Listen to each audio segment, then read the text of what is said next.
Oh, you know what I love? Sports. I love sports. Sports. When it comes to Texas A&M. Where are you getting this information?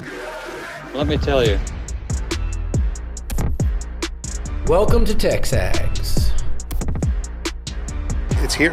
It's time. There's always a buzz in the air when you hit this moment. He is a guy that has gotten better and better and better. He's just got that dog in him. We will develop men, we will graduate players, and we will win championships on the field. I think of him as this hawk. Before long, he's going to be swooping in on those quarterbacks. Coach Elko's my guy, right? Like, I love him. I love Michael Early. Like, I think Bucky's going to be incredible. It's football, man. And that's what Warriors do. They don't want to sit out. And this is a real program. It's not fake. This is a real place. And if you want to be really good at football, this is a really good place to be. You know, if I'm betting on anybody, it's the Aggies. Buddy, I'm starting to wonder if we should even play this game this weekend. I know. Like, the amount. Like, I've tried to be very respectful. Not try. I've been respectful because I think Miami's got a lot of talent. Yes. A lot of talent. And they can absolutely beat A&M on not their best day, on a very good day, if A&M's not having a good day, right? That's absolutely possible. But my goodness, like this morning I'm listening on my run to some breakdowns. I don't know, is it one of those ESPN guys? Not the one you listen to. You listen to Riddick. I haven't heard him, but I don't know. All these like stat guys and all these analytic dudes.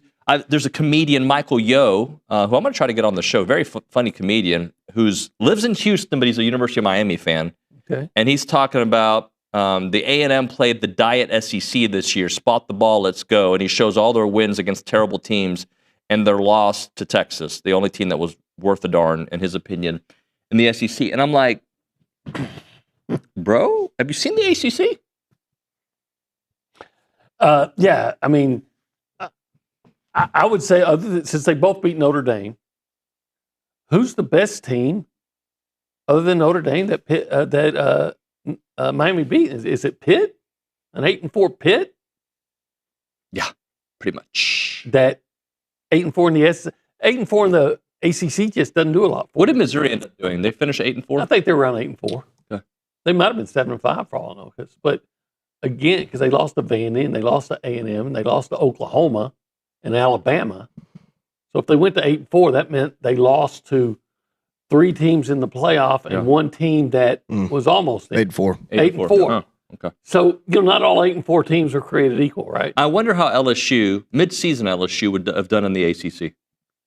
Oh, I think they would. I'm not saying that they were going to win it because, but Duke won it. Where'd Clemson finish? Right. And put them at least ahead of them, you know. I got a message, and I'm not going to say who the poster was, but he wants us TexAgs, specifically me and some others, to like promote more positivity. Why not us? Why not us? Right? Yeah. I feel like I've been pretty positive about A&M. Look, my job not my job. My response to him was, I'm going to be me. Yeah. If I'm negative that day, guess what? I'm negative. Like, I'm not going to be a character that you create. Well, we're not a PR department for A&M, even though. But I think I'm pretty PR-ish. I'm pretty positive overall. We want them to win. Yeah. There's no doubt about that. But we're not going to, like I always say this. Look, I'm going to tell you the truth as I see it. Now, maybe I'll be turned out to be wrong, but I'm always going to tell you the truth as I see it. So, but truthfully, I think A&M's going to win the game. I don't think it's going to be easy. I think it'll be a fourth quarter game, but I try to look. Has A&M looked good in the last 3 games? No. Even against Samford, I was kind of underwhelmed because you're supposed to score 60 on Samford, and you scored 48. And I know that's the benevolence of your coach, but still, Marcel almost had an interception against Samford. And then, they laid the egg against Texas, and they needed a historic comeback to beat South Carolina. And they've not had that historic comeback. They might not have been in the playoffs anyway. So their last 3 games, are they stumbling in? You could say they are. Right. Whereas Miami is surging in. But Miami's also surging on the strength of playing one mediocre Pitt team and three really bad teams. So why? Look, it's easy. Those that point at stats always say, that's great. Stats, can tell you what, but who are the stats accumulated against? That plays, but A&M stats are against the bottom feeders of the SEC. My retort has always been, well, Mississippi State beat Arizona State, which beat Texas Tech, and Auburn beat Baylor. Well, they did beat Baylor, and they were also they got hosed in a road loss to Oklahoma. There was Georgia a controversial call against Georgia that could have won the game for them. They were right there with Alabama. They had a late fumble. LSU, they lost games, but it's one thing if you're getting consistently beat bad, but LSU only got beat bad by A&M. They consistently were really competitive against Vanderbilt and Ole Miss and Alabama and even Oklahoma. Look, if I were to give you some reasons that I am concerned, I'm going to also give you the reasons I think that A&M can overcome my concerns, okay? So I'm going to give you both sides of it. Some reasons I'm concerned. Well, momentum seems to have become a thing for A&M in a negative way. What I mean by that, the South Carolina game, that game got away from them. Yes, it took an amazing second half, but that game, when the momentum got out of hand, it got out of hand, right? Yeah. Same thing happened in the Texas game. Mm-hmm. Okay, I think the second half was momentum for Texas, and it got out of hand. Okay, so can A&M weather that? Of course. They're at Cal Field. They're rested. They've been working on this game plan for 10 days. Yes, all that, yes. Other reasons I am a little concerned. Well, Miami doesn't give up a lot of sacks. They get rid of the ball quickly, and they've got a really dynamic playmaker. And now they've got a couple of backs now that Fletcher's back, and also their freshman running back who's had a really nice run recently. They've got these guys that I think are the most balanced attack A&M has faced, maybe all year long, since Notre Dame at least. Okay? Maybe. My retort to that is they've weathered the storm against all kind of offenses. All of them.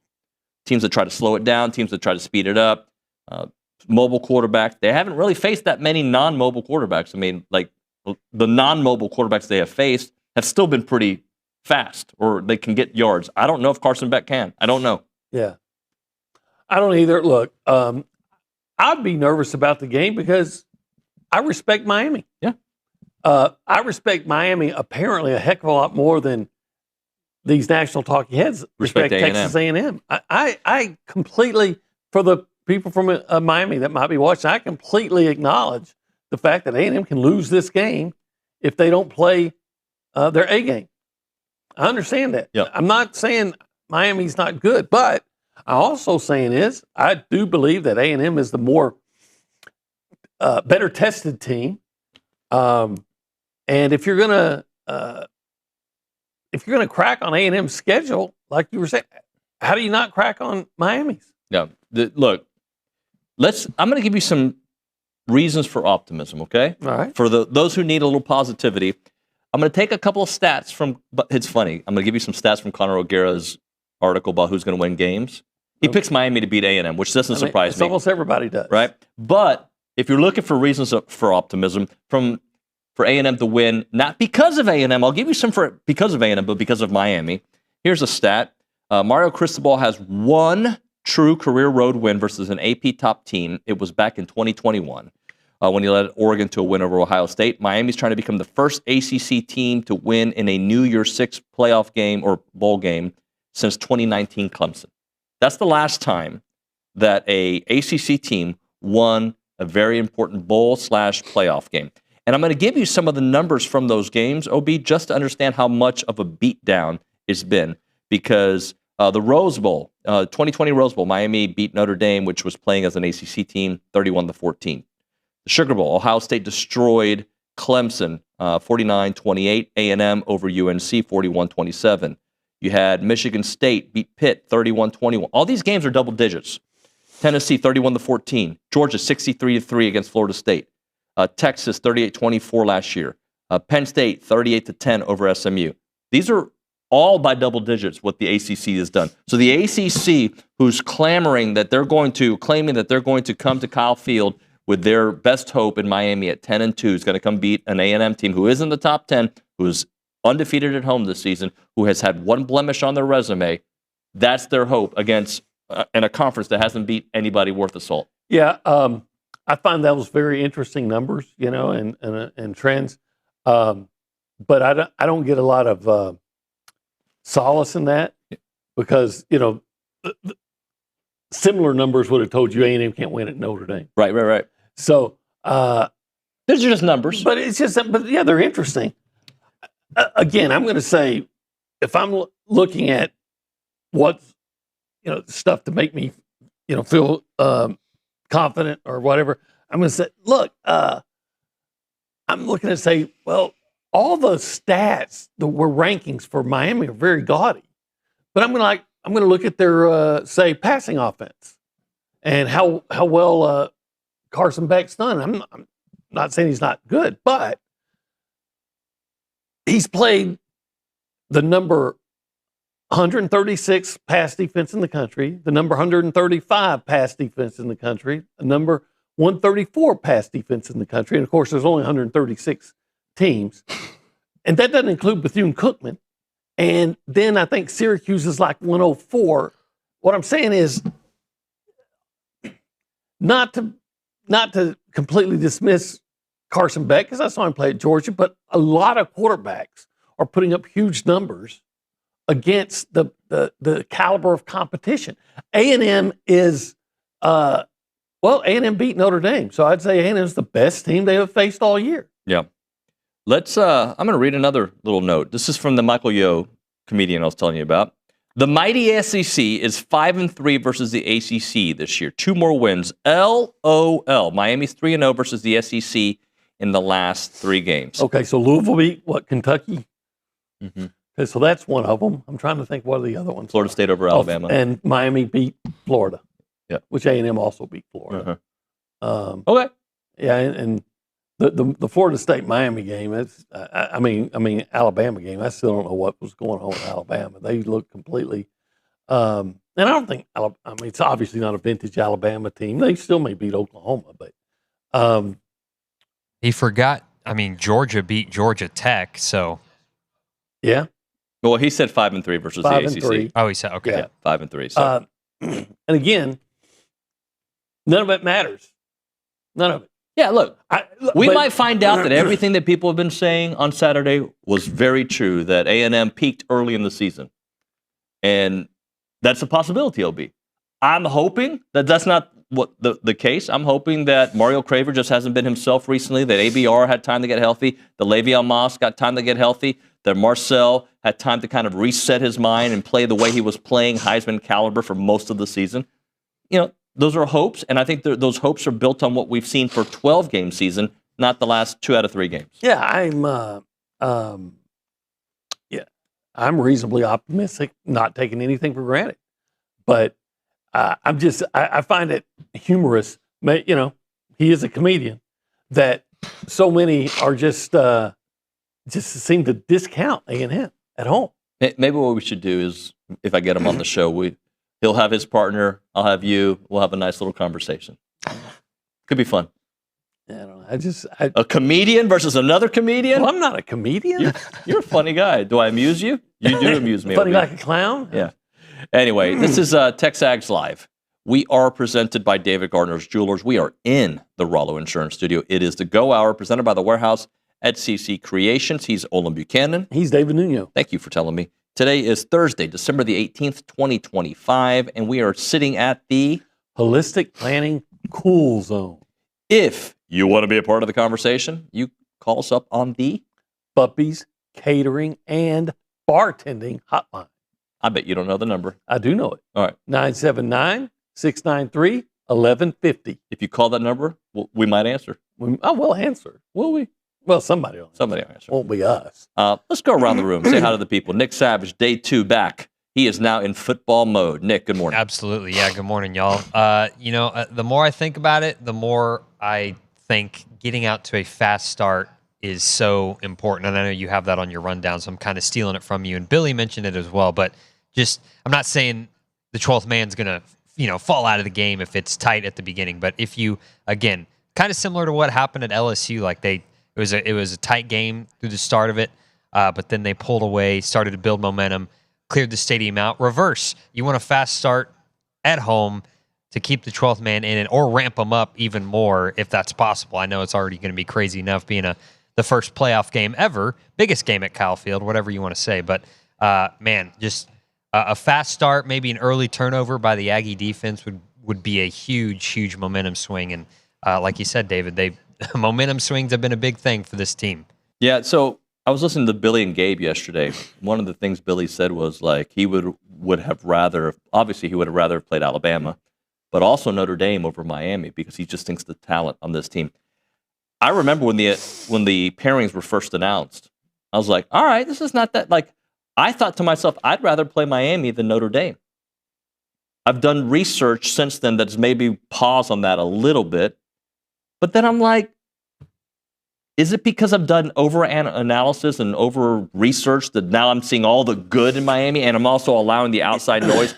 I still think A&M wins, but like now that I kind of redo what I wanted, I'm like, God, Miami, I mean, this is going to be a very difficult matchup. Of course it is. It's the playoffs, so only 12 teams in. And I've sat next to you in games long enough to know that had it been Alabama, you would be stressing right now because you would have been breaking it down. Look, I don't disagree with Louis Riddick today from ESPN on Danny Cannell and Dusty Dvorak's show when he was talking about how great Miami's talent is. I don't disagree with it. Mm-hmm. But I think A&M has great talent too, and it's been proven. Mm-hmm. I think A&M probably, and this includes Notre Dame, has the best offensive line that Miami will have seen yet. I know A&M has the most explosive passing game that they will have seen. I found the guy that I was talking about, Chris Fallica, wherever he works, but I've seen him many times. He was at ESPN, I think, at one point, right? Is that the Bear? Or is it Felicia? How do you say it? Yeah, that's who you're talking about. It's the Bear. The Bear, yeah. Is it Fallica or Felicia? I don't know. Fallica, but by Felicia. But yeah. He says he believes in Miami's defensive line is going to feast on A&M. He says Marcel Reed has not done well when teams have needed to blitz. What quarterback does well? Does Carson Beck do well with the blitz? I don't know. I don't know. I mean, I feel like when you give him pressure when he was at Georgia, and from what I've seen at Miami, he throws turnovers. That's what I've heard. Yeah. Interesting. Again, A&M's 11-1. and they play some really, you can say what you want about certain teams, their records. A&M's play some really good defense. LSU has a good defense. They do. Auburn has a very good defense. Maybe not one or two games. Missouri. Yep. Very good defense. So, they didn't get to 11-1 by accident. Let's go to the Buppy's Catering and Bartending Hotline. Harris wants to chit-chat. Mike Elko versus Mario Cristobal. What's up, Harris? Welcome to the show. Hey, how's it going, guys? Thanks for taking my call. I just wanted to put a quick talking point out there that everyone's been talking about Miami's talent, right? They match us in talent, but no one's really talking about the coaching matchup between Mike Elko's wits and Mario Cristobal's ability to find ways to lose games this season, where Mike Elko has generally found ways to win games for us. So I just wanted to put that one out there as all the doom and gloom from some of the other national pundits on A&M's talent versus Miami's talents being thrown around. Harris, appreciate it, buddy. Yeah, I will take I would take A&M in the coaching matchup. Mm-hmm. However, to me, like if you're counting on Cristobal to make a mistake to help you, he might. But that's to me like counting on getting a non-offensive touchdown. Right. I mean, some teams do that more often than others. But if you're going into a game thinking, that's going to be the difference, that something that doesn't always happen is going to happen. I think you're trying to draw to an inside straight in that situation. I just look at the whole package of coaching, your talent, offense, defense, your explosive ability, your ability to create turnovers, your ability to avoid turnovers. And there's certainly some, as you break that down, there's certainly some areas in which Miami has a significant advantage, but I don't think coaching is one of them. By the way, I'm looking at, it looks like Coach Elko only faced Cristobal at Duke once in the 2 years he was there. If you care to know about it, Duke beat Miami in 2022, 45-21. Has no bearing on this game, but I'm just saying the history doesn't seem to be that much, but that did happen. Look, anytime you're the coach at Duke, I don't care what the situation is, and you beat Miami, you're the better coach. Yep. Because you're never going to have just better athletes and football players at Duke than you will at Miami. You're just not. Yep. Let's check in at the Angry Elephant News and Social Center. We've got the overachiever, Alex Schoonover, trying to find a way to work on Christmas Day, Christmas Eve, midnight. Guy's always trying to work. What's up, Schoon? What's up, Ariel? What's up? So Brad Duncan has a very good point in the YouTube chat. He said, it's crazy what recently bias can do to people's perceptions on a team. And that's basically what they're doing with A&M. Well, I think we do it too. I know, but it's crazy that they're on Twitter right now saying that like Miami's going to walk into Kyle Field and just dog walk them, which it makes no sense. No team's done that this year. Well, South Carolina did for a half. Yeah, true. And that's why they play two halves. Yeah. It's a 4-quarter game. Did you know that? And this one's going to be a 4-quarter game. Yeah. It is. And I guess the somewhat apprehension is we haven't seen the 4-quarter game. That we haven't seen it all year. What we have seen, though, is, for the most part, dominant ends of games. Not the Texas game, we know. Yeah. But beyond that, Auburn, they shut the door. Florida, they shut the door. Mississippi State, they shut the door several times. South Carolina. They found a way just to slam the door shut. Yeah.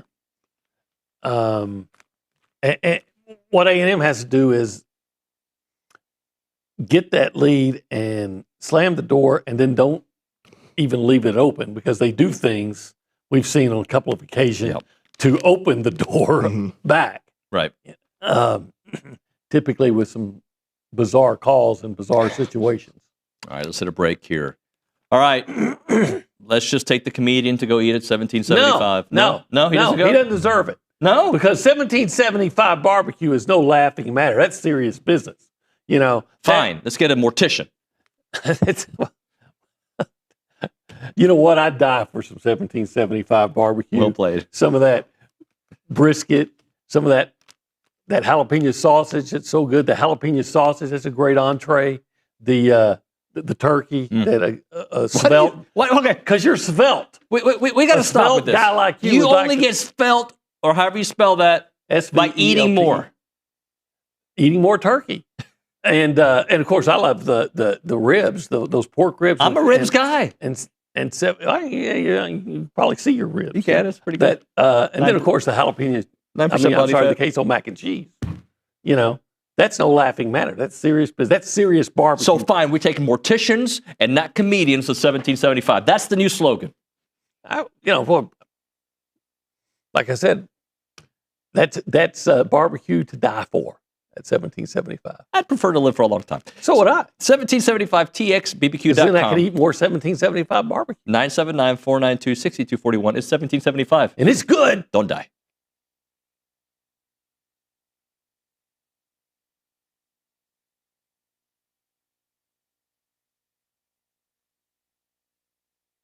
Hey guys, David Nuño here to talk about our new partners with EventPipe. They are a leader in hotel booking technology, and now they're giving you a chance to support Aggie student athletes every time that you travel. Thanks to their partnership with United and EventPipe, whether you're heading into a game, a business trip, or family vacation, every room that you book comes with cash back in the pockets of Aggie athletes. That's a wonderful deal. And with EventPipe, you'll get discounted hotel rates up to 20% lower than the major travel sites, while enjoying a fast, easy booking process. They've even created Presto, EventPipe's quick launch booking solution. It lets organizations build branded hotel sites powered by live hotel inventory, making it simple to book the perfect stay. So next time you want to book a trip, do it the smart way with EventPipe and support Texas Aggies NIL through United. Visit their website, tau.eventpipe.com.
I don't know if we gave Holistic Planning their props. Well, we talked about the cool zone. Did we? Yeah. We I said, asked him and he wasn't sure. Yeah, that's what you said. Well, where are we? I said, we're in the holistic planning cool zone. Well, they get double of them. We call it the cool zone because nothing's cooler than, making money and saving money and accumulating more money. And that's what they can help you do. Love that money tree, right? Yeah, I got to admit, I like money. Do you know somebody that doesn't? I mean, really doesn't. Because somebody, I see those people out there protesting all the time. They're saying, I don't care about money, but they're always pissed off because at somebody else for having money. Yeah, for the love of money, got to get that money, man. Bone Thugs and Harmony. Yeah, money. Money. Anyway, let's talk about the schedule leading up to a playoff game. Okay. So rare air for A&M, right? Rare air for Miami. Miami's never been in a playoff game. I know that they have national championships, but this is in a different era of college football. So with basically 3 weeks to get ready for a game, how does that kind of change everything? Here's Coach Elko on the schedule leading up. Yeah, it's hard to stay consistent because it's the first time we've had 3 weeks between games, and so I think that's the part of the schedule that you're trying to manage. Obviously, you're not going to practice every day for 3 weeks, and so it's kind of how hard do you go, when do you go hard? I think that's more what you're trying to rely on conversations with your sports science team, conversations with other coaches who've been through it, to try to put the best plan in place together that you can. And again, our kids are in a really good place right now. I think we look really sharp and crisp at practice, and so we're excited with where we're at. Everything's a matter of perspective, OB, because it's funny. Like I'll be thinking about, oh, this team's got a bye week. They've got that extra week to get ready for us, right? There's that line of thinking. And then there's, oh man, we have the bye week. We're going to come out flat. Everything's a matter of like both things can be true. Both things don't have to be true. That's true. You're right. Look, I like having the extra, it's been 3 weeks between games because A&M has some injured guys. Give them extra time to get them ready. And I think this extra time, helps the reset. Look, let's be honest, A&M hadn't been playing well, not to their ability. And having a little extra time to get all that figured out, we'll see. But it's, at least in my mind, it should help them figure some things out. All right, here's a question for you. Outside of LSU, give me a game or two that they played their absolute best. Their absolute best? Like, do you think like the best version of A&M this year is LSU and? I don't know how you can say that you can go up to Missouri and win on the road by 21 points. And yeah, they gave up some long runs, but that was an All-American running back. And he had a long run on, I think, the first carry and his last carry. In between, he probably did a pretty good job. And the last touchdown that he had, the last 40-yard touchdown, there was a lot of backups in there. And it was, look, he counts, and I didn't want him to get it, but it was still kind of a garbage touchdown. Yeah. So you say that. Would you say Notre Dame? Well, offensively for sure, for right? sure. And you got to give them Notre Dame credit. I think A&M could have played better defensively in that game. I agree. But they did make some big plays on defense. Remember a big fourth down stop by Damian Sanford and a big pass broke up at like the 1 yard line by Will Lee. The reason I'm bringing this up is A&M has, in their biggest games of the year, right? The biggest games of the year, Notre Dame, LSU. I think you have to put Missouri in there based on where it was in the season. Oh, absolutely. And Texas, right? So in 3 out of the 4 games, they've played their absolute best. Okay. All right, this is another one of those types of games. Right. Heavyweight match. And you talked about it yesterday, though. There is always the recency bias. And is it just that Texas was playing above their heads and A&M didn't match the intensity for whatever reason? And if they did, that's an indictment, not an excuse, because there should never be an excuse for not playing that game at full intensity. Or was it a symptom of something of a bigger problem? Like, does A&M not have enough stamina? Hey, for everybody watching and listening today, if you're going to Kyle Field tomorrow, be louder than you're usually loud. And I know you're already... be even louder on Saturday, though. Because Miami loves to jump off sides. They love it, right? False start central. I'm saying, you talk about all the things, the similarities between the teams, and there's another one. Yeah, but hopefully, and I talked to Alex Dono on the show yesterday. He said they'll probably go into silent count. That's fine. Make it difficult. Make it difficult for them. That's all I ask. Yeah, well, you already do. Let's make it worse. I have no doubt in my mind that the A&M fans will do their part. If A&M loses, it won't be because they didn't get the support. I don't care if it is an 11 a.m. kickoff. Yep. All right. Let's bring Stephen McGee on the program. Let's do. OB, got to tell you, man, quite stylish. You like this shirt? Well, here's what I like about it. I like the variety that you bring to the table. Yeah, I do too. You'll one day wear a duck camp polo, right? And I'm kind of the guy who wears the most polos. You do a pretty good job with polos. You sometimes bring in your duck camp hoodie, the thin one, the thick one, right? You don't have the brush pants yet, right? We got to get you those. No, I don't brush have pants. any pants. Yeah, you don't have pants? Not duck camp pants. Okay, all right. I do sometimes wear that duck camp flannel shirt that I like. And I have that duck camp like light light jacket. Yeah. I get a little jealous when you have stuff that I don't have. So I need to do a better job of ordering. What do I have that you don't? I don't have the flannel. No. I don't have that one. Okay. Yeah. I have to order that. I get 25% off. 25% off. Yeah, look, it's because I'm a VIP. It's because, No, I think I think everybody that wants to get Duck Camp gear is a VIP. No. I get 25% off because I know the code TexAgs25 for 25% off. I don't share that with just anybody. But they shared it with me. But you out there can get it. And get No. That's only us. Okay. Only me and you. All right. If you accidentally use it, you might get it, but that's not fair. It's only for us. I like to share, especially at this time of year. It's Christmas time. I want to, share blessings with everybody. Yeah. So bless them with the 25% off the Duck Camp. Nah, I'm not going to tell them the code is TexAgs25. I refuse to do that. It's what? No, I'm not going to tell them it's TexAgs25.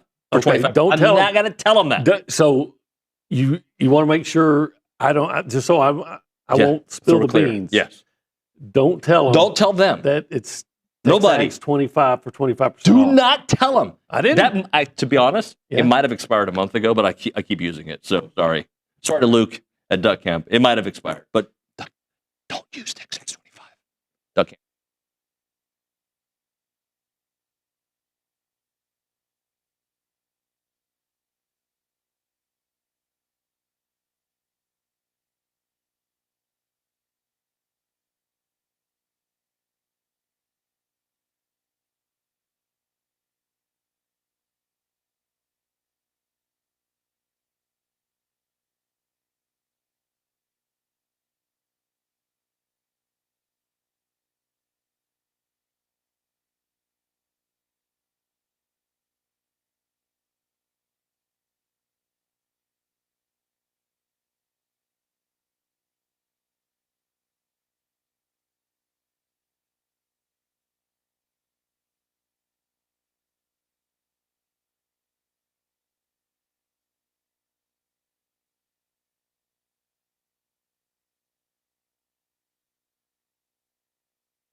And we are back here on TexAgs Live, presented by David Gardner's Jewelers Rollo Insurance Studio. It is time for our weekly conversation with Stephen McGee, brought to you by Paragon Financial Advisors. Our QB1 and your financial QB at Paragon Financial Advisors is Stephen McGee, helping you call the right place for your financial future. Mr. McGee, what up?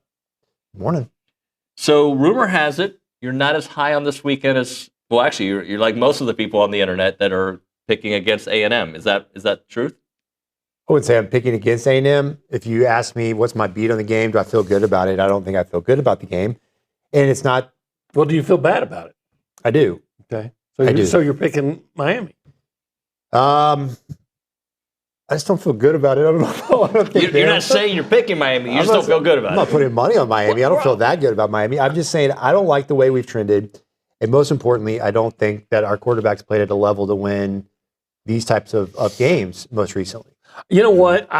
It goes both ways, because I once saw an A&M team win like 5 games in a row, something like that, to close the regular season. Yeah. And then they went to the Holiday Bowl and played Cal and got, just curb stomped. Do you remember that Do you remember that guy? Well, they got out quarterback. That's true. So forget those days, dude. Stop pulling back. Wasn't it like 5 games in a row or something like that? Something like that, maybe. Well, what I brought up in the first segment was the one thing that does bug me or worry me is momentum. Because the South Carolina game, a lot of momentum got out of you. Yes, you captured it, but the Texas game, momentum, you weren't able to capture it. That was really the one that deflated the momentum, in my opinion. I think everyone went into the game feeling great about it. The consensus was Texas isn't very good. Look at them. They almost lost to Mississippi State. They almost lost to a bad Kentucky team. They're just not very good. And I tried to say, hey, they're good. Yeah. They got good football players, and they beat you in all 3 phases. And they didn't just beat you, they beat you bad. And that was what was so concerning. It wasn't like you could say, oh, well, we just had a bad call or we just had one bad play. That second half of that football game, they beat you and made you like it. Mm-hmm. There's a difference there. They out-quarterbacked us when it mattered. And to me, that was a little disheartening, right? Because that's the last taste you have of this football team. Now all of a sudden you say, okay, we have 3 weeks. The great news is sometimes those types of losses can make a football team better. And I think if you're optimistic about one thing, to me it's got to be this should piss off the A&M football team and have them ready to go. It's been my experience of covering college football for as long as I have, or any level.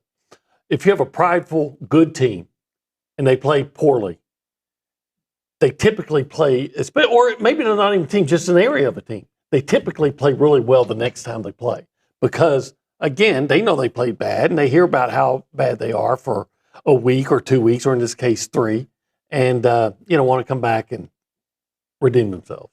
Totally redeem themselves. Totally redeem themselves. What a great line. Well, maybe it'll be a great response, just like that. Next thing you know, they kind of lay an egg in Austin. Next thing you know, they're on a mini bike on the way to Dallas for the Cotton Bowl. You've had 2 pair of gloves this whole time. Couldn't you see OB on a moped riding to the Cotton Bowl with Lucci in the front? Oh, gosh, dang. What a scene. What about the one with the side? The side bicycle little thing. sidecar? Oh, that'd be so good. Who'd be in the sidecar? Zane? Oh, yeah. Oh, so you're saying OB Billy? driving, Yeah. Zane in the sidecar. Billy would holding on to him? He's probably flying. Yeah. He's not driving that far. He'll be there tomorrow, though. Yeah. A lot of people picking Miami because of the way Marcel has played. And one of the things that I heard the Bears say is he hasn't been good under pressure. Okay. Who is good under pressure? There's some that are better than others. And like Carson Beck. Is he good under pressure? Looked pretty good under pressure against South Carolina in that second half. He did. Now, the difference is if you have the first half that he had against South Carolina, right, we won't even touch a football team. The point is well taken. And I think that in these games, it does come down to, obviously, turnovers and explosive plays, which who drives the majority of that stat line? The quarterback, right? They have the most influence on those two things. So the team that protects the football is going to win this football game and then also be able to generate plays. Both of them have had their great moments. Both of these quarterbacks have had their bad moments. Yeah. Carson Beck under pressure never impressed me. Has he ever impressed you under pressure? Yeah, he wasn't under pressure very much at Georgia. And he hadn't been under pressure very much this year. To me, but when under pressure, when you come after him, I don't think he handles blitzes, pickups. When you rush his timing, I think he's prone for errant throws. He did it at Georgia. He's done it at Miami. I think that's the key. I think you got to get home. We said that against Arch Manning. We didn't do it. So hopefully this defensive line, the importance of winning in the trenches, you have to have a front four that can get home or be able to rush for, overload of pressure and drop guys in and just, get home. If he has all day to throw, I promise you this, he's the best pure passer in the country. Like you go throw routes on air with no defense, you're like, hey, let's just go throw a corner route. Let's go through. This dude's going to light it up. I mean, he's got a cannon, and he's quasi-athletic for a pocket quarterback. But not somebody that's going to run for 30 yards on you. Absolutely. He's not Marcel. He's not South Carolina kid. He's not a lot of things when it comes to running. He's not the best-looking guy either, right? Well, I mean, he's got a resume. He had a really hot girlfriend, and supposedly, fumbled that one. Yeah. Well, that's good. Was it pressure? It might have been. Did he get a little? He was under pressure. Got a little strong dog, 3-fire zone, and Yeah, and I heard that he got his Lamborghini stolen out of his house. So was that a fumble or interception? Well, that was probably not his fault, but strip sack. Well, what if he left the garage open? that was a good one, dude. Thank you, sir. What about the people who are poking holes at A&M's schedule? And I understand it. That's probably me. But was that me again? No, actually, I didn't think you. I was talking to Zane about this earlier. But here's my response to that. Couldn't you poke holes at Miami's schedule? Couldn't you poke holes at Texas Tech's schedule? Couldn't you poke holes they lost to SMU. Ole Miss? I mean, I'm not trying to say Miami's this world beater juggernaut. That's not what I'm saying. They have playmakers. Yeah, I think that when you're trying to substantiate this football team, I think it's very important how they play against Miami now because I don't know if you lay another egg against Miami, the season's over. I think you look back at the schedule and you definitely say, man, I get it. Like you got Notre Dame early in the year, and Notre Dame had a first-year starting quarterback, as a freshman. The rest of the games are against teams that are bad. Like that is what it is. I don't know. To me, if you beat Miami, though, I think it says a lot more. I think that it substantiates that this football team is what we hope they are, and they're a good football team. Well, we know they're a good football team. I think what we want to say is this is a top 10 football team in the country that's going to make a national championship run. All right, we have to hit a break, but I'm just going to say this. I justify, and maybe I'm wrong, but I justify A&M's record by saying, yeah, you put those SEC teams in the ACC. They're in the upper echelon. Yeah, but same with the Big 12. You lost a 6-6 Clemson team. South Carolina got two scored, and then Kentucky lost to a bad Louisville team. Well, A&M didn't play Kentucky. I know, but I'm saying they're all in this. They're kind of all in the bottom of the barrel teams. Yeah, one of the better teams in the ACC, one of the top 4 or 5 teams in the SEC, beat the worst team in the SEC, and one of the top 5 teams in the ACC. Yes, beat badly the worst team in the SEC. Yes, they did. And then Mississippi State beat Arizona State, who beat Texas Tech. You could play that game all day. Yeah, I get it. It's probably not the right game to play. But if you feel like you have to justify, you better prove it. And I agree. And the other side of the coin is that A&M won games this year that we normally lost, but it doesn't mean that they're necessarily good wins. I think the LSU win was a good win. I think Auburn was a good win at the time.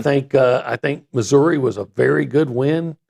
We're talking about Missouri has 8-4, and that doesn't do a lot for you. But their 4 losses were to A&M in the playoff, Alabama in the playoff. And what's the naysayer going to say to the Missouri game, though?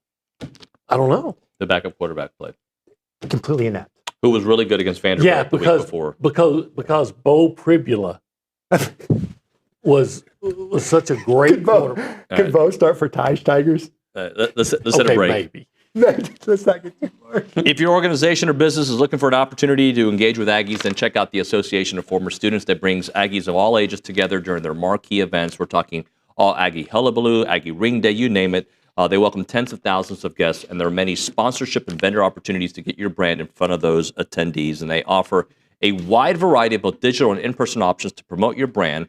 This includes title sponsorship, naming, on-site presence, activation, recognition, social media posts, and much, much more. There's also advertising opportunities in both the Texas Aggie magazine and the Aggie News newsletter, which are seen by over 230,000 people.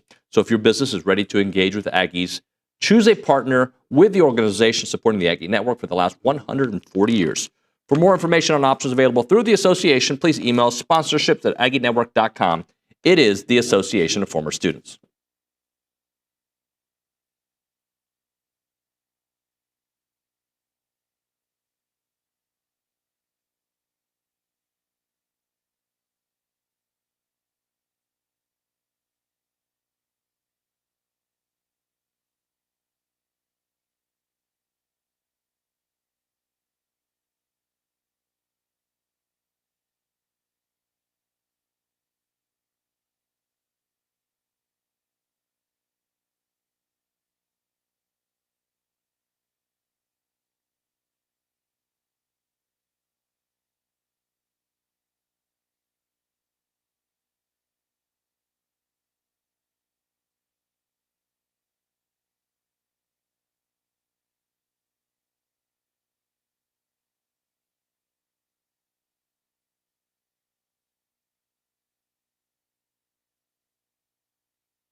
And we're back here on TexAgs Live, presented by David Gardner's Jewelers, Rollo Insurance Studio. The Go Hour, presented by The Warehouse at CC Creations. Stephen McGee, Olin Buchanan, David Nuño, here for a little buy, sell, hold, brought to you by Aggie-owned Paragon Financial Advisors. If you want financial guidance that truly puts you first, visit paragon-adv.com. We've got a minute left, guys.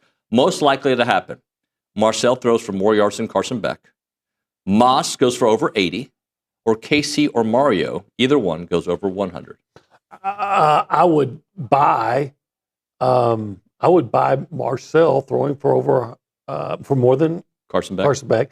I would I would lease or hold the one of the receivers going for over 100, and I would sell Moss over 80. Moss over 80. Yeah, I'm definitely selling Moss over 80. I'm buying the receivers and holding the Marcel theory. If Moss gets you 100, if he plays and gets you 100, the Aggies absolutely win. 100%, but I don't think he's going to be. I think they'll try to get him 8 to 10 carries, maybe. Maybe. I don't think he's going to have as big of an impact as Aggies hope. Do you think he will? I think him being out there, yeah, he can make an impact. But I think you're asking too much for first game back to go for 80. Yeah, got to drop it there. Ob, thank you very much. When we come back, Ryan Swope joins us here on TexAgs Live.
And we're back. TexAgs Live, presented. You see how I timed that?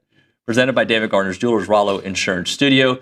Time for our weekly conversation with Ryan Swope. Stephen McGee's here with us. This is brought to you by Duck Camp. Whether you're hunting birds at sunrise or flipping burgers before kickoff, Duck Camp's got you covered this fall.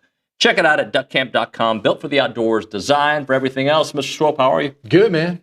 Good. I'm excited. I'm anxious. I'm ready. It's been a long time coming. Ready to watch some Aggie football, man. McGee, not picking against the Aggies, not picking for Miami. He's just a little bit more concerned about this matchup. Where are you?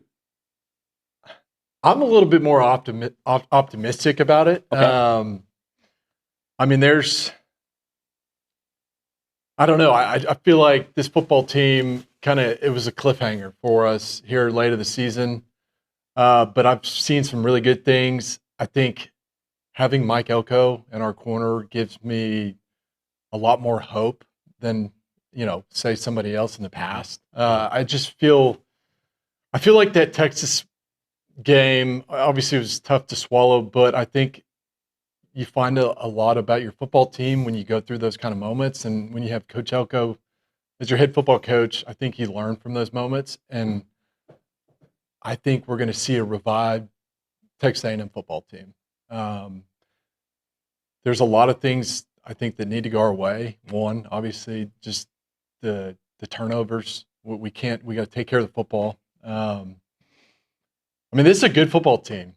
I think that they're coming in probably playing some of their best football. But I think our playmakers outplay their playmakers. I think that KC getting him involved in the game plan, Mario Craver getting him involved, just the overall yak. If we can get those those short passes, bubble screens, reverses, just kind of be a little bit different. I think that we've got a shot at winning the football game.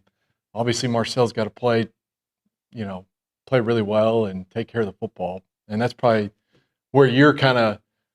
It's been tough, and Miami, they do a good job on defense creating turnovers for themselves. So when you're turning the ball over, and you're not forcing as many turnovers, it could make for a long night. And on paper, I see why McGee probably is a little bit more skeptical as opposed to I am. I knew that KC and Craver were going to be very involved in this game. What concerns me a little bit is that Craver I know has been battling the ankle, so it's hard. But I would love to see KC get more touches against Texas. But our passing game kind of disappeared in the second half, and we were taking shots downfield. And it's hard to tell on ESPN if those guys were separating or not. But whatever it was, just wasn't happening. And so, and Texas does has a really good defense. They're back in solid.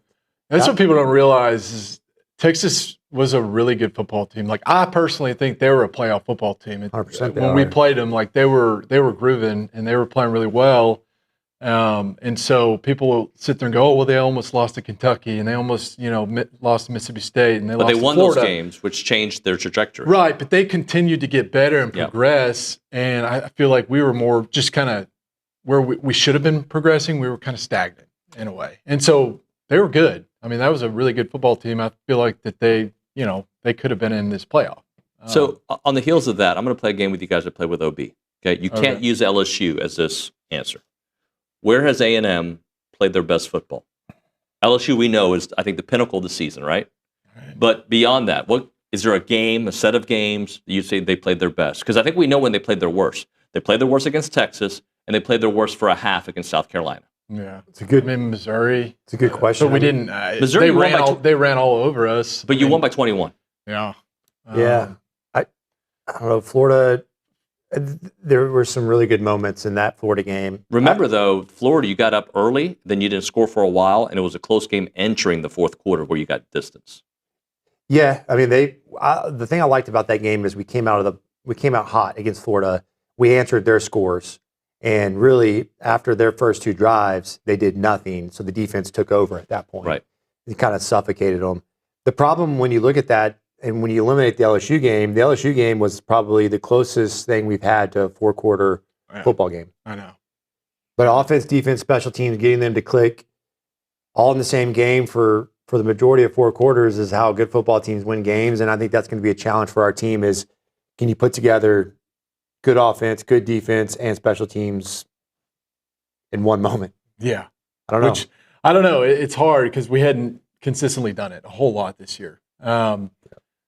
But we've seen glimpses, and when we see those glimpses, it's really, really good. It's really good, yeah. Like, it's really good. And, when Coach Elko's drawing, dicing it up that defense and calling plays and making it difficult for some of these quarterbacks, we've seen it can be a nightmare. And if we can get pressure on Carson Beck, I think that we can make it, a long night for him and create some turnovers. And then on top of that, you get the 12th man home field advantage.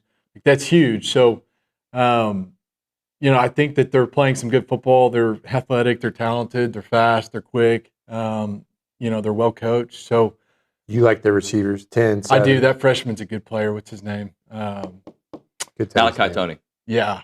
He's a good player. He's fast. Let me give you guys something to think about, though, about that, because he's excellent. Like, he is a game changer. Yeah. If you look through all the top receivers A&M has faced, they've done a very good job at limiting their number one guy. They have. We have done a great job. That's been a great surprise this year. Is Coach Peterson's got those guys going, man. He has. And we've played some really good, talented receivers. Yeah. I think the onus is obviously going to be on our ability to tackle. Filling in the box, right? You know, safeties filling in the run game and being sound there. But, yeah, you know, these – again, I harp on this, but getting pressure on the quarterback consistently, Carson Beck, I think you've got to get home. You saw what the effect was in the second half against Texas. Arch Manning sat back there with no pressure at all, was able to use his legs. I think the Miami quarterback will use his legs, specifically pass plays, right? The same way Arch did to great effect if you let him. And, you know, the thing I love about Elko, to Swope's point, is you look at the South Carolina game, when they were driving down the field to go kick a field goal and try to win the game, what did Elko do? He dialed it up. He came after. He's aggressive. I think you got to stay aggressive. You got to find ways to pressure him and not let him hold on to the football in a clean pocket. That's what he wants to do. This quarterback wants the football game to act and look a lot like 7-on-7. Yeah. The more you let him do that, the more you're going to get your tail kicked. He'll dice you up. He can spin the football. There is no doubt about it. A couple things about Carson Beck and watching some of his film. He throws the ball, like he gets rid of it quickly. So it's very hard to get sacks on him. A, they have a great offensive line, and B, he gets rid of it quickly. But looking at these numbers, he's rushed for 39 yards on the year. Beck? 39 yards. His last game against Pitt, -17. He was sacked a few times, sacked twice. But he had one game. Don't sleep. No, I know. Don't look at the yards. Look at Arch Manning. I mean, like going to that, like you wouldn't think that Arch Manning was going to be the second leading rusher probably going into that game after we played. Well, you didn't think they were going to run on you either because they hadn't run on anybody. Exactly. And they did. I'm just saying that if you drop everybody in coverage and you get soft and you let him take off, he'll get some yards. I'm not saying Carson Beck is a world beater, right? Like he's not. But he can spin it. And he can spin it if you let him get hot. Yeah. And he takes care of the football. The flip side is, has been. How many interceptions does he have this year? 10. But like, and I think Georgia, they were all early though. No, excuse me. Yes, I think it's 6 interceptions. Let me go back to it. I'm sorry, but he's 10-1. Yeah, 25 touchdowns, 10 interceptions, but 1 in his last 5 games. Yeah, but the last 5 games, as we said, they played dogs. Well, they played Pitt, who was a top 25 team, so I'll give them that. Okay, one team. Dogs is in like not good football teams. Okay, like not good defenses. I'll tell you who they've played. All right, they lost to SMU November 1st. Yeah, Syracuse. They hadn't played. NCSU, VT, Virginia Tech, and Pitt. Yeah. That's where they played. You played teams that are all fired their coaches, basically. Yeah. Whatever. They hadn't played anybody. But to his point, to McGee's point, like, they hadn't played anybody. If you create pressure and Elko dials it up and you make him feel uncomfortable, it could be a long night for Carson Beck. It could be. That was his Achilles heel at Georgia. That's why he's not there anymore. Right. To protect football. Yeah. Those big-time moments, those big-time games, he was throwing interception. I remember it distinctly in a championship game in Georgia, and you're just sitting there scratching your head like, what was that? He just airmails them right into the safety's arms. So I sometimes worry about bringing up a topic because I think it becomes a reality, right? Like we brought up the fact that Texas didn't run the ball. They didn't have a 100-yard rusher. Who do they have a 100-yard rusher against? A&M, right? One of the things Miami insiders will tell you is they struggle with explosive plays. They're not very good with explosive plays. I'm just saying that out loud, right? Another area where they struggle is they have a very good secondary, especially when Malachi Starks or, Keontae. Tony. No, not Malachi Tony. Keontae Scott, thank you. Keontae Scott, the safety, who's supposed to play one of their best players. When he's out there, they're different. They're really good. But one of their issues is they're not necessarily as fast and against twitchy wide receivers. A&M has very twitchy wide receivers. So they're very good straight line covering, but not across the middle, and their linebackers struggle. And I think A&M is really good when they do the screens, when they throw the ball to KC in the middle. Like, that's where A&M can get explosives. I agree. I think if we can get the ball into our playmakers' hands, I think we outmatch them as far as just talent. Stallion versus Stallion. I feel like we win in that, just the yak and the speed aspect. I mean, they're fast, they're quick, but I feel like if we get the ball into our dogs' hands and let them go eat, we win that lineup. And on top of that, you can get Marcel. I mean, he's a dual threat, and I feel like when he's running the football and he's taking off and he sees something, we're in a good position. We just got to keep him healthy. But when he hits that green light, he goes and he sees green grass. It extends drives. It gives our offense momentum. It creates energy and synergy, and I feel like that gives us a shot at winning. When Marcel's really good on his feet, which they don't have that with Carson. No, but or at least they don't. You know, interestingly, quarterbacks have not run on Miami this year. You look at some of the numbers, and not everybody is as mobile as Marcel. Would you guys agree, though, Marcel this season more than last season has seemed a little more tentative to run? Like there'll be a second or two, like, go, man, go. And he doesn't. The Texas game, to me, there were several opportunities. He had daylight and he didn't. And he tried to force a throw or he waited too long to get going. Have you guys noticed that this year from him? I think he's done. There's been some moments, yes, to your point. And, I think there were some great calls, though, that Colin had there to get our offense going. The quarterback draw, the design draw early in the second quarter, I guess I should say. I love that. And so Swope's point, you can utilize those plays, a little quarterback counter out of, using a receiver jet sweep out of the 5 wides look. I think that's a great way to use those legs. And then obviously in the pass game, when defenses get soft, we talked about that with Carson and Arch Manning, how they had an effect. The same is true for us. And so I think him using his legs to keep our football team in front of the chains when it's not there is a huge advantage we do have. I think for him, it's going to be just making the easy plays, not trying to make the All-American play. Yeah, right. We talked about that. Yeah, live for another down, man. Because that's been his Achilles heel. Like if he just instead of forcing a throw on second down that really is, 9 out of 10 quarterbacks can't make that throw. Chunk it out of bounds. Let's go win on third down. Exactly. There's got to be a contentness in you as a football player. Even though everything inside of you wants to thread the needle and make this Josh Allen throw, you got to be content with, hey, I'm going to throw it out. We're going to call it again later. We'll get a better look. Whatever it wasn't there on time. He's got to also make that flat route throw. The stick concept, just read it correctly. The spacing, getting through the reads, whatever it is, it's just like make the easy ones. Don't make the post route, 50-yard bomb. Necessarily. It's all those little layups that we often forget about throughout the course of a game that I think it's so important for a quarterback to make in these types of moments. I think whichever quarterback does that more consistently, their team wins the football game, quite frankly. So back to your playing days, what do you remember about a bye week or an extended period of time before a bowl game, let's say, what it does for those nagging injuries? Not the big injuries. So we know Moss has been recovering for a while, but those nagging injuries, maybe what we saw from Mario Craver or maybe Ashton Beltheroma. What does 3 weeks do for you? Is that enough time for the nagging injuries? Yeah. But everybody's hurt. So me personally, I never like sitting around for too long as a player because you kind of, it ruins your rhythm. It throws it off a little bit. Now, you are banged up. And I think in this scenario, we might be a little bit more banged up than Miami. And so I think you got to look at both teams in this situation. I think that having rest right now, our football team benefits from it. Le'Veon Moss, is he 100%, 90%, 80%, 75%? Can you be 100% if you haven't played in 7 weeks? Here's my deal. If he's not 100%, I hate to say it, but I want a guy that's 100%. No, and I know he's different. Maybe physically he's 100%. Like he can. I think if he's going to play, but like. He doesn't have any game action, right? And I feel like that plays a role, doesn't it? I think it also plays the mental aspect of an athlete coming back from an injury of trusting that again. Yep. Right. That can be a little bit if you try to favor it or you're a little bit tentative. You're like, wait a minute, I'm not sure. There's that getting comfortable, trying to get some plays out. Every athlete's a little bit different, but I think getting in game shape, taking hits, and all that stuff. To your point, I wouldn't expect him to carry a huge load. No.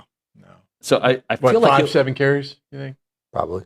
I think that's what he did coming into the year. Remember they started They ramped him up. Yeah. They ramped him up. And I'm not trying to say that's the same exact situation, but who knows? He might get 30. Maybe. You just never know. Hopefully. I hope so. I kind of think it'll be closer to the 5 to 7 range. And the only real example we have is Le'Veon coming back early this year and Reuben Owens last year coming back for the Texas game where he had a handful of carries, right? He didn't get a lot, and he didn't look like himself either. Different injuries, I recognize that. But this is it, win or go home. So if he gives you the best chance on a 4th and 2, you're giving it to Le'Veon Moss, right? And then maybe E.J. Smith, number 2. Yeah, E.J. Smith's been pretty clutch in those situations, hasn't he? He has, man. He's been very impressive. Yeah, look, I don't want to. I feel bad. I don't want to be like the Debbie Downer here. I feel like I have concerns about A&M winning this football game. Right? It doesn't mean that. You know this. I've been a huge believer in Elko from the time, they were looking for another head football coach. I mean, I hope it's Mike Elko. Him and Dan Campbell are like 2 of my favorite guys. Yeah. But and he's done a phenomenal job. And this has been an incredible football team in a year. They've had winning football games we normally haven't won. Just finding ways to win, right? And I think that this team, if they play to a high level standard, they can win a lot of football games in the playoff and make a championship run. There's no doubt about it. My hope is that this is a football team that isn't happy to be in the playoff. My hope is this is a football team that is happy to have a chance to go get the national championship because it's championship or burn the dang boats. Yeah. I am pissed off if it's anything less. I think that it's a disappointment. You're exactly right. We are not happy being here. We are only happy if we get the championship. If that's the mindset of this football team, I feel good about it. Yeah. It's hard to know. I don't know. I think Elko, I don't think they're satisfied. I think they're pissed off. I don't think they're satisfied. I think that they want to go win a championship.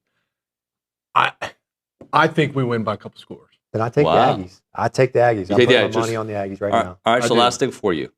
How much of a factor, and we know it can be a huge factor, is Kyle Field this weekend? Huge. I mean, I think that that's something that we have in our corner. We got Mike Elko. We got the 12th man. We got, a savvy, just dynamic players. I just feel like we've got so much in our corner. This is what we signed up for, man. And so we got to, I think Coach has these guys ready to play. And I think playing in that kind of environment gives us a huge advantage. Dude, it's going to be lit, man. I can't wait to see that. It's an effect, man. Communicating these guys, it's going to be, they better, I know they'll be trying to practice it, but I feel like Kyle Field's one of those environments where you can't mimic it even with loudspeakers in practice. It's a different level. There's a lot. So I think you'll appreciate this. A&M is one of the worst teams in being penalized this season at 120. They're 124 out of 134 on this list. Miami is 130.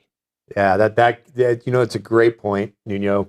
Penalties, man. Penalties, communicate. I mean, you saw us on the road at Texas and how flinty we were on the offensive line. That's the effect it has. Communicating, guys are trying to do the silent count. Man. I hate going on silent count. I think it's a huge disadvantage. Clapping, all that stuff. Yeah. I hate that. Creates issues. Gentlemen, thank you so much. Appreciate it, man. Merry Christmas. Appreciate you, brother. Gig 'em.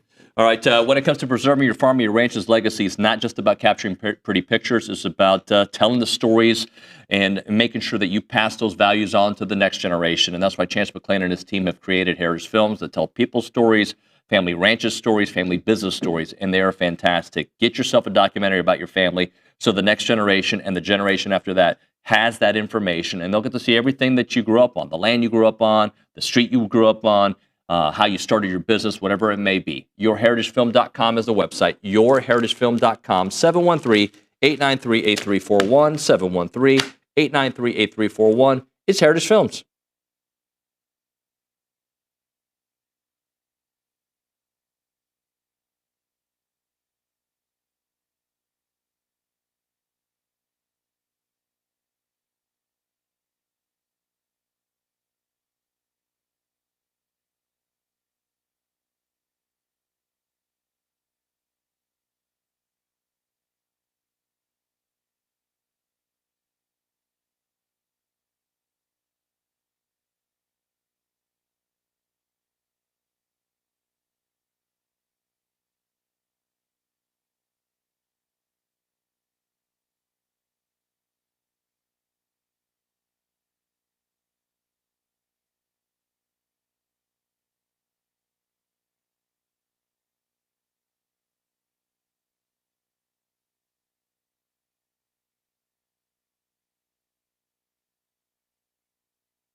We're back here on TexAgs Live. We are presented by David Gardner's Jewelers. We are in the Rollo Insurance Studio, and we go to the Buppy's Catering and Bartending Hotline. The KC crew of Kay Naegeli and Callie Gardner. I don't know if Callie's in the background. She can join us, of course, as well. KK, how's the trip so far? Callie's sitting in bed right behind me. She's in her PJs. Didn't want to get her in the shot. But yeah, it's been fun. We had a day full of practice and media yesterday. Got some good barbecue last night. The Texas girls, of course, had to check it out. And we went to Joe's. It was delicious. Definitely a spot to check out. So yeah, we've had a lot of fun so far. What have you learned? Okay, so they had the open practice yesterday. I'm sure there was a little bit of media availability. What have you learned? Yeah, Pitt's a really interesting team when you look at them. They are powered by one star opposite hitter, Olivia Babcock. That is a name, if you watch tonight, that you will be hearing a ton. Arguably the best player in the country right now. She won the AVCA Player of the Year award last year. She's had an even better season this year, powered by transfer setter Brooke Mosher. She has just fit in seamlessly as a senior coming into this program, and she has led her to having her best. Brooke has led Babcock to having her best season at Pitt. So yeah, it really goes through her. She leads the team in kills, attacks, also digs. She's just an all-around player. So Pitt really relies on her to get it done. So it'll be really interesting to see how much they do go to her tonight. And then, of course, the Aggies game plan against her. Okay. There's one thing to be excited about making the Final Four, right? But has the team turned the page? And I knowing Jamie Morrison, they have, right? Like, yeah, we're not just happy to be in the Final Four. We're here to try to win a national championship. And part of that means winning this Final Four matchup against Pitt. Like, have they been able to, do you get a sense that they've turned the page? Yeah, it's funny. Logan Mundicki actually said that exact thing yesterday. She was talking about the celebration, getting home from Nebraska and just being so thankful for the crowd that showed up and all the fans that have bought into this program. And then she goes, but it's a hard page turn. Like on Sunday or after when they got back, they were like, okay, we are so thankful, so glad for what we just accomplished, but hey, we're not done. And I know Jamie Morrison said a lot of that this season of people congratulating him on a great season. He's like, hey, wait, there's more to come. So I really think this team is absolutely focused on what's ahead. Logan and Olivia Babcock did play, were teammates at the USA level this summer. I know we interviewed Logan whenever she was experiencing that, and it was a great experience. And Olivia was one of her very best friends on the team. So they got to catch up a little bit this week, and they said, yeah, it's interesting playing against each other. And Jamie and Pitt's head coach as well are also really good friends. So it's interesting when you're playing against some friends that you know, but obviously they're very focused on the task at hand and beating Pitt. So I don't know the strategy, so help me out here. Like, does A&M have experience taking on teams that are led by like this dynamic player that if you neutralize that dynamic player, you obviously raise your chances of winning? Like, have they played teams that are similar, I guess is what I'm asking. Yeah, I mean, in SEC play, you're kind of going to face everything. I think it's really interesting when you look at the match that they just played, Nebraska. Andy Jackson led the country in hitting efficiency, their middle blocker.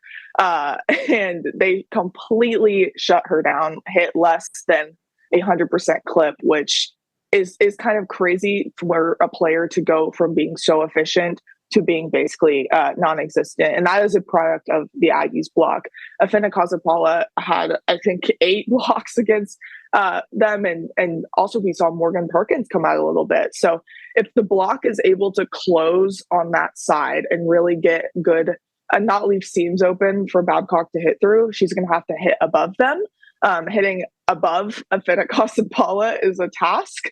And I'm going to be really interesting to see that little chess match in the middle of the game. So if you can shut Babcock down, they don't have a ton of production outside of her. So if they do really have some success on that opposite side, that right side going to her, then it's going to be a long night for the Aggies, right? The back row is going to have to fit some seams and things that are going to be it's going to be challenging for facing one of the best players in the country. But if you do shut her down and they have to go to some of their other options in the middle, they have a freshman that's emerged in the middle a little bit. Yeah, they have a couple freshmen that are really getting some good playing time. But freshmen on the opposite as well don't have a ton of experience playing in this field, so it's going to be interesting how they live up to the pressure, and if Babcock isn't going, where they go to find some points. Kay, this is super simple thought process right here, but I can't imagine that teams are as deep as A&M. I understand that there may be higher level players, although I think A&M's got those same high level players. But like, when you look at what they've done this year, haven't they used like their entire squad? Yeah, Logan said it yesterday. She said, "I think we're balanced, and that's the best thing about this team, right?" Say Logan's off, you have Kendall Stowers on the other side that can absolutely change a game. Fenneca's quality has just been so consistent all year, but when she's serving, you have Morgan Perkins who has really come along super nicely, and I think that's a product of also watching Fenna, learning a little bit from her. And then you have also, when Kendall is playing back around, you have Emily Helmuth, who can come in and get you 15 kills easy. Watching her in practice, I think I underestimated her athleticism a little bit, because Stowers obviously jumps out of the gym. It is just ridiculous, but Emily's got some hops too. I was watching, I was like, okay, she's getting up, and she also has the ability to kind of be a sneaky player that Watt can go to and also get some production out of. So I think it's really going to take an all-around effort, and that's what it was against Nebraska. Like I said earlier, if Pitt's one player is shut down, I don't think they've played a lot of teams that have the capability to shut her down. So if that happens, and A&M has all these different weapons they can go to, say they have 4 or 5 players with double-digit kills, and Pitt has 2. I'm going to be really intrigued to see how that turns out, because I really feel like that leans in A&M's way.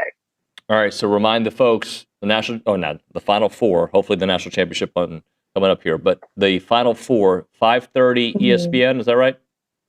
Yes, ESPN. Yep, and then we'll take on the winner of Kentucky and Wisconsin, which is the match right after. Got to watch a little bit of them yesterday as well. And again, A&M is the most balanced team here. Kentucky has a 2-headed monster basically that they go to for a lot of production, and Wisconsin relies on. They have a couple offensive pieces, but again, A&M just far and away is the most balanced team here. Any girl can get going on any given night, and I think that plays really well in a championship style setting. Okay, I'm just thinking out loud here. Hopefully I can talk about this as a talking point after this match. But A&M's last few losses over the years, all right? So or in the last year, all right? You got TCU. Will you avenge that, right? You lost to Kentucky. Hopefully you get an opportunity to avenge that, or Wisconsin, a team that eliminated you last year. So this, I always talk about the revenge tour for A&M football. It could be the revenge tour for Jamie Morrison. Why not Texas A&M, right? Yeah, it's so cool that these are the teams that you're getting to play too. Like, they had the most challenging path, and I keep having some people just be like, "Well, what do you think about Pitt? What do you?" They just beat the best team, arguably, in the entire field, and they did it pretty nicely. So it's just going to be so much fun to watch, and they are literally going on this revenge tour, and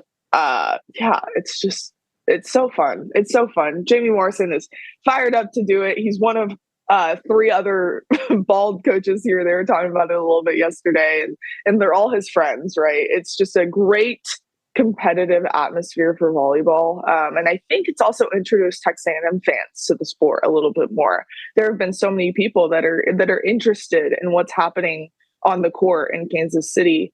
And I think there'll be so many different Aggies tuned in tonight.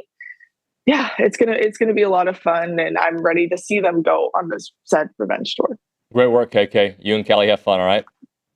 Thank you. We appreciate it. Kay Naegeli on the Buppy's Catering and Bartending Hotline. Speaking of Buppy, food's out there, right? You'll be interviewing Buppy here in a little bit. Oh, yeah. Buppy's delivering, they cater for us on game weeks, and we're excited about trying some of that food a little bit later on. We'll show you the spread.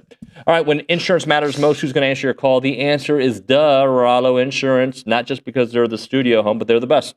They're absolutely the best, and I can guarantee you I know that because I've had other insurances, and when I moved here to town, I was encouraged and urged, you should try Rollo Insurance. You really like it. You know, they do the TexAgs thing. Okay, cool. Let me figure it out. And then I got a relationship with Jackson Rollo right away and Jason right away, and it just it's been the best experience. Like when there's discounts to be had, they find them for you. When they want to shop you for other markets out there to find you the best possible deal, they can do that as well.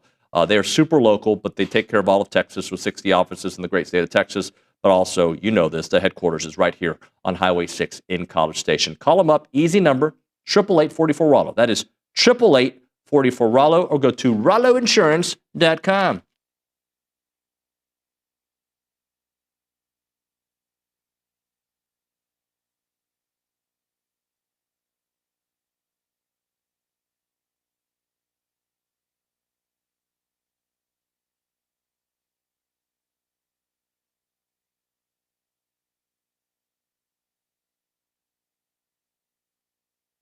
What's up, everybody? I'm here to tell you about Fratello Italian Cafe. If anyone knows anything about Italian food, it's me, Billy Lucci. And Fratello has the best Italian food in BCS.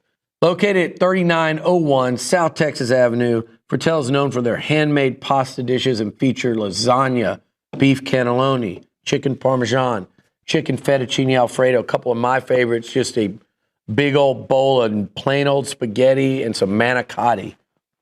Really recommend the manicotti. That's my go-to.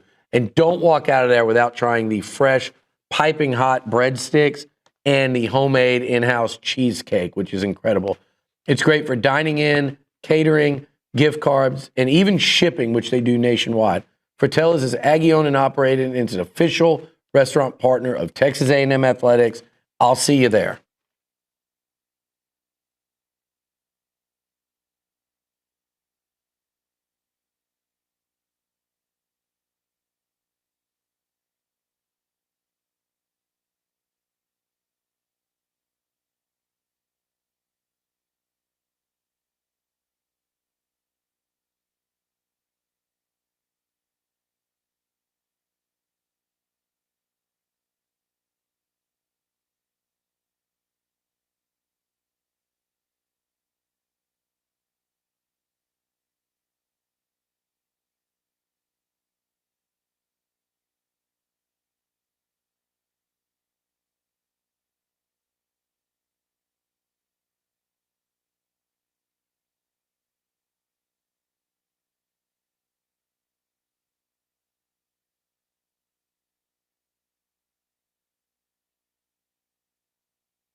Appointment television and radio when Aaron Torres is on TexAgs Live, brought to you by Milliken Reserve with Around College Football. Let's go to the Buffy's Catering and Bartending Hotline. Our buddy AT. You can check out his work at Aaron Torres online and, of course, Fox Sports Radio. What's up, AT? David Nuño, how you doing? Doing well, Aaron Torres. How are you? Aggies. I'm good. Happy game week for the Aggies. Big week, huh? Yeah, so are you like the rest of the national media that just thinks A&M has played nobody and they suck and they have no chance to beat Miami? Or are you one like, come on, man, Kyle Field means something? Where do you get your national takes from? I feel like every take that you have, I have never heard before. All I've heard is the opposite, is Miami, the ACC, basically a G5, haven't played in a stadium above 22,000 capacity. This is true. They're not walking into Wake Forest this weekend. They're walking into, what is admittedly one of the tougher environments in college football. So, yeah, I mean, I maybe I'm just on the wrong. Yeah. Is there like an alternate Twitter with the opposite takes of everything that I see that I'm not aware of? Like, are all these like takes from threads, or like where are you getting these takes from? Well, okay. Well, look, we have a message board. I don't know if you know that, Aaron. Aaron at TexAgs.com is the biggest online fan site in the world. And on fan sites, what people often do is they pick out things that upset them and they write about it. That's just kind of what happens. So I see a lot of it because of TexAgs.com and my Twitter algorithm, because AI wants to make everybody angry. So there's that. But if you need specific names, and help me out, Scoon, you can probably think of some. I know Connor O'Gara is picking Miami to beat us. Falica thinks they're going to beat us. The Bear, whatever his name is, they're going to destroy us. I've seen Michael Yo, the comedian. He's picking us to get destroyed. Like, I've seen a lot of it over the last 24 hours. I haven't seen a lot of people picking A&M except SEC homer guys. But that might just be because of the way the algorithm works, Aaron. So I'm curious, who have you heard pick A&M? I'll be totally transparent. I haven't heard a lot of anything because I generally don't listen to other people's opinions because I think it skews mine. Agreed. So yeah, I don't know. I don't know what everybody else is saying.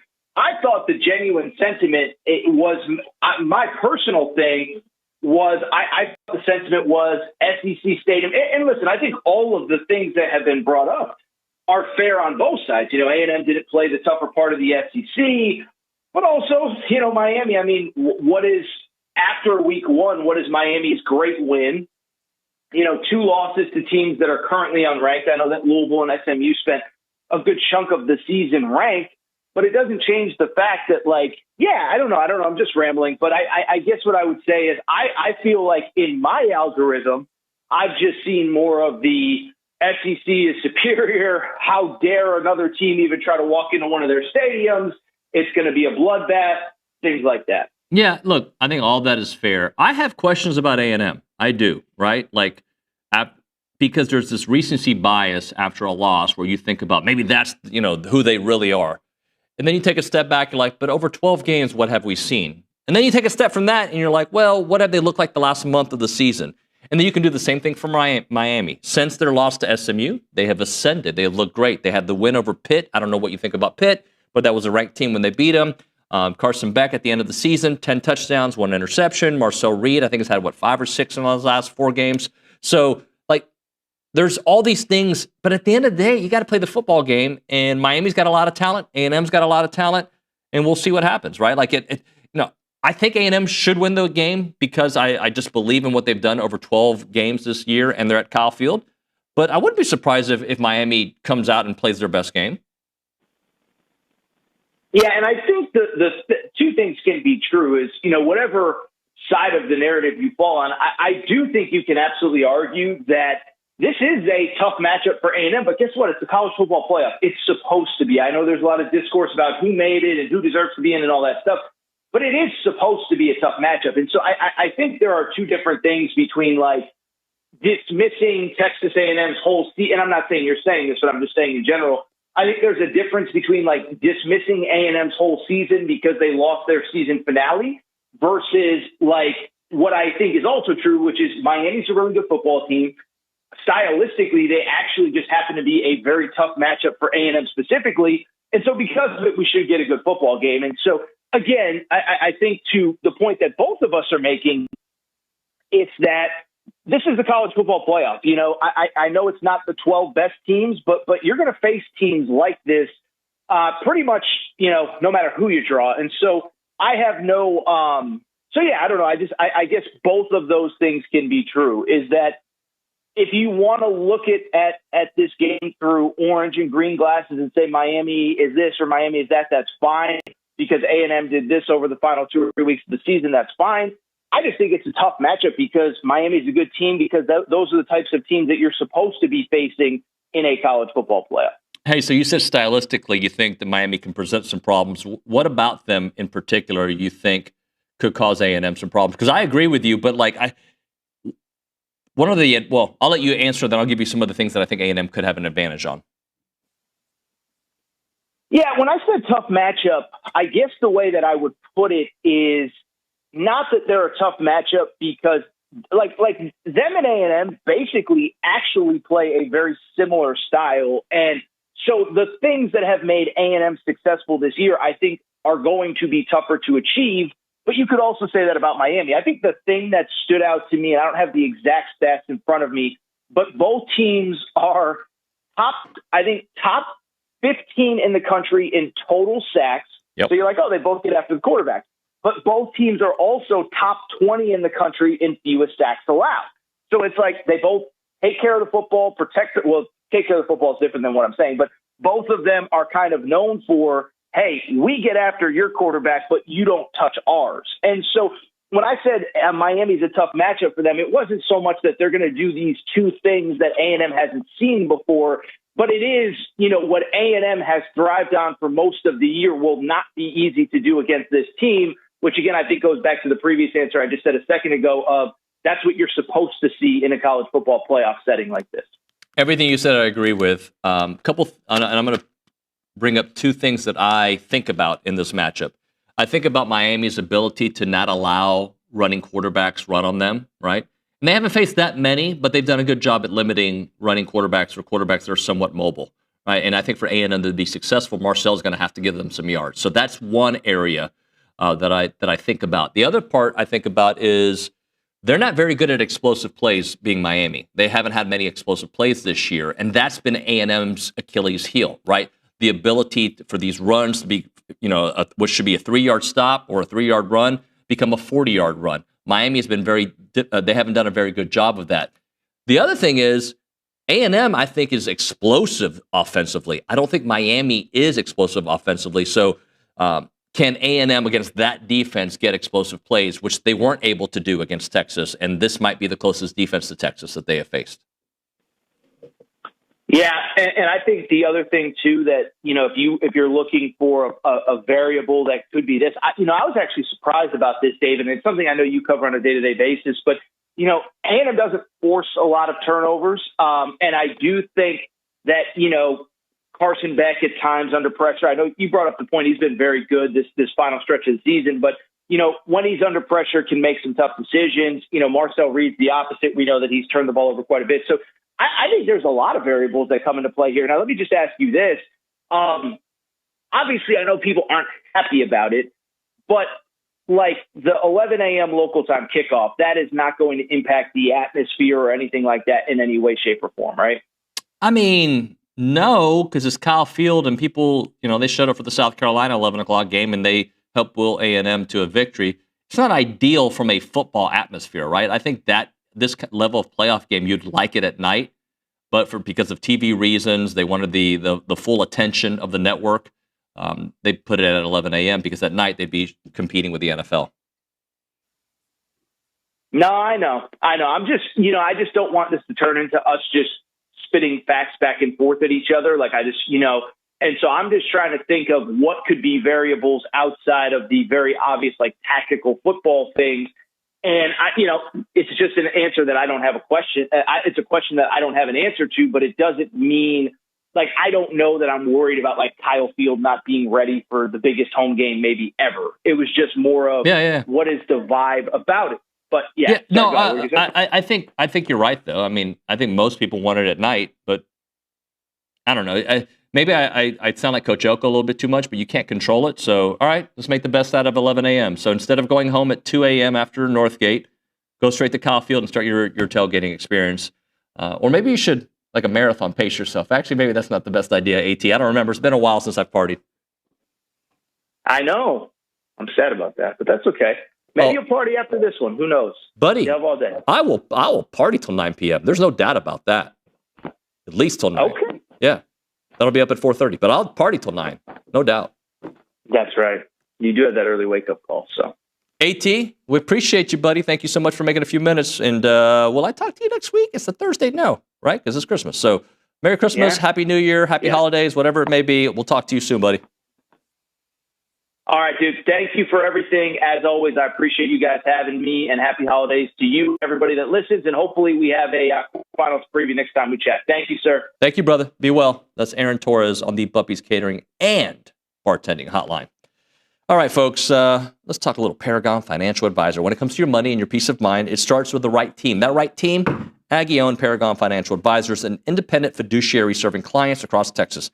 No commissions, no sales pitches, just trusted advice tailored to you. They have 18 professionals. They have over 9 CFPs, a CFA, a CPA, all of that at Paragon Financial Advisors because credentials and expertise run deep at Paragon.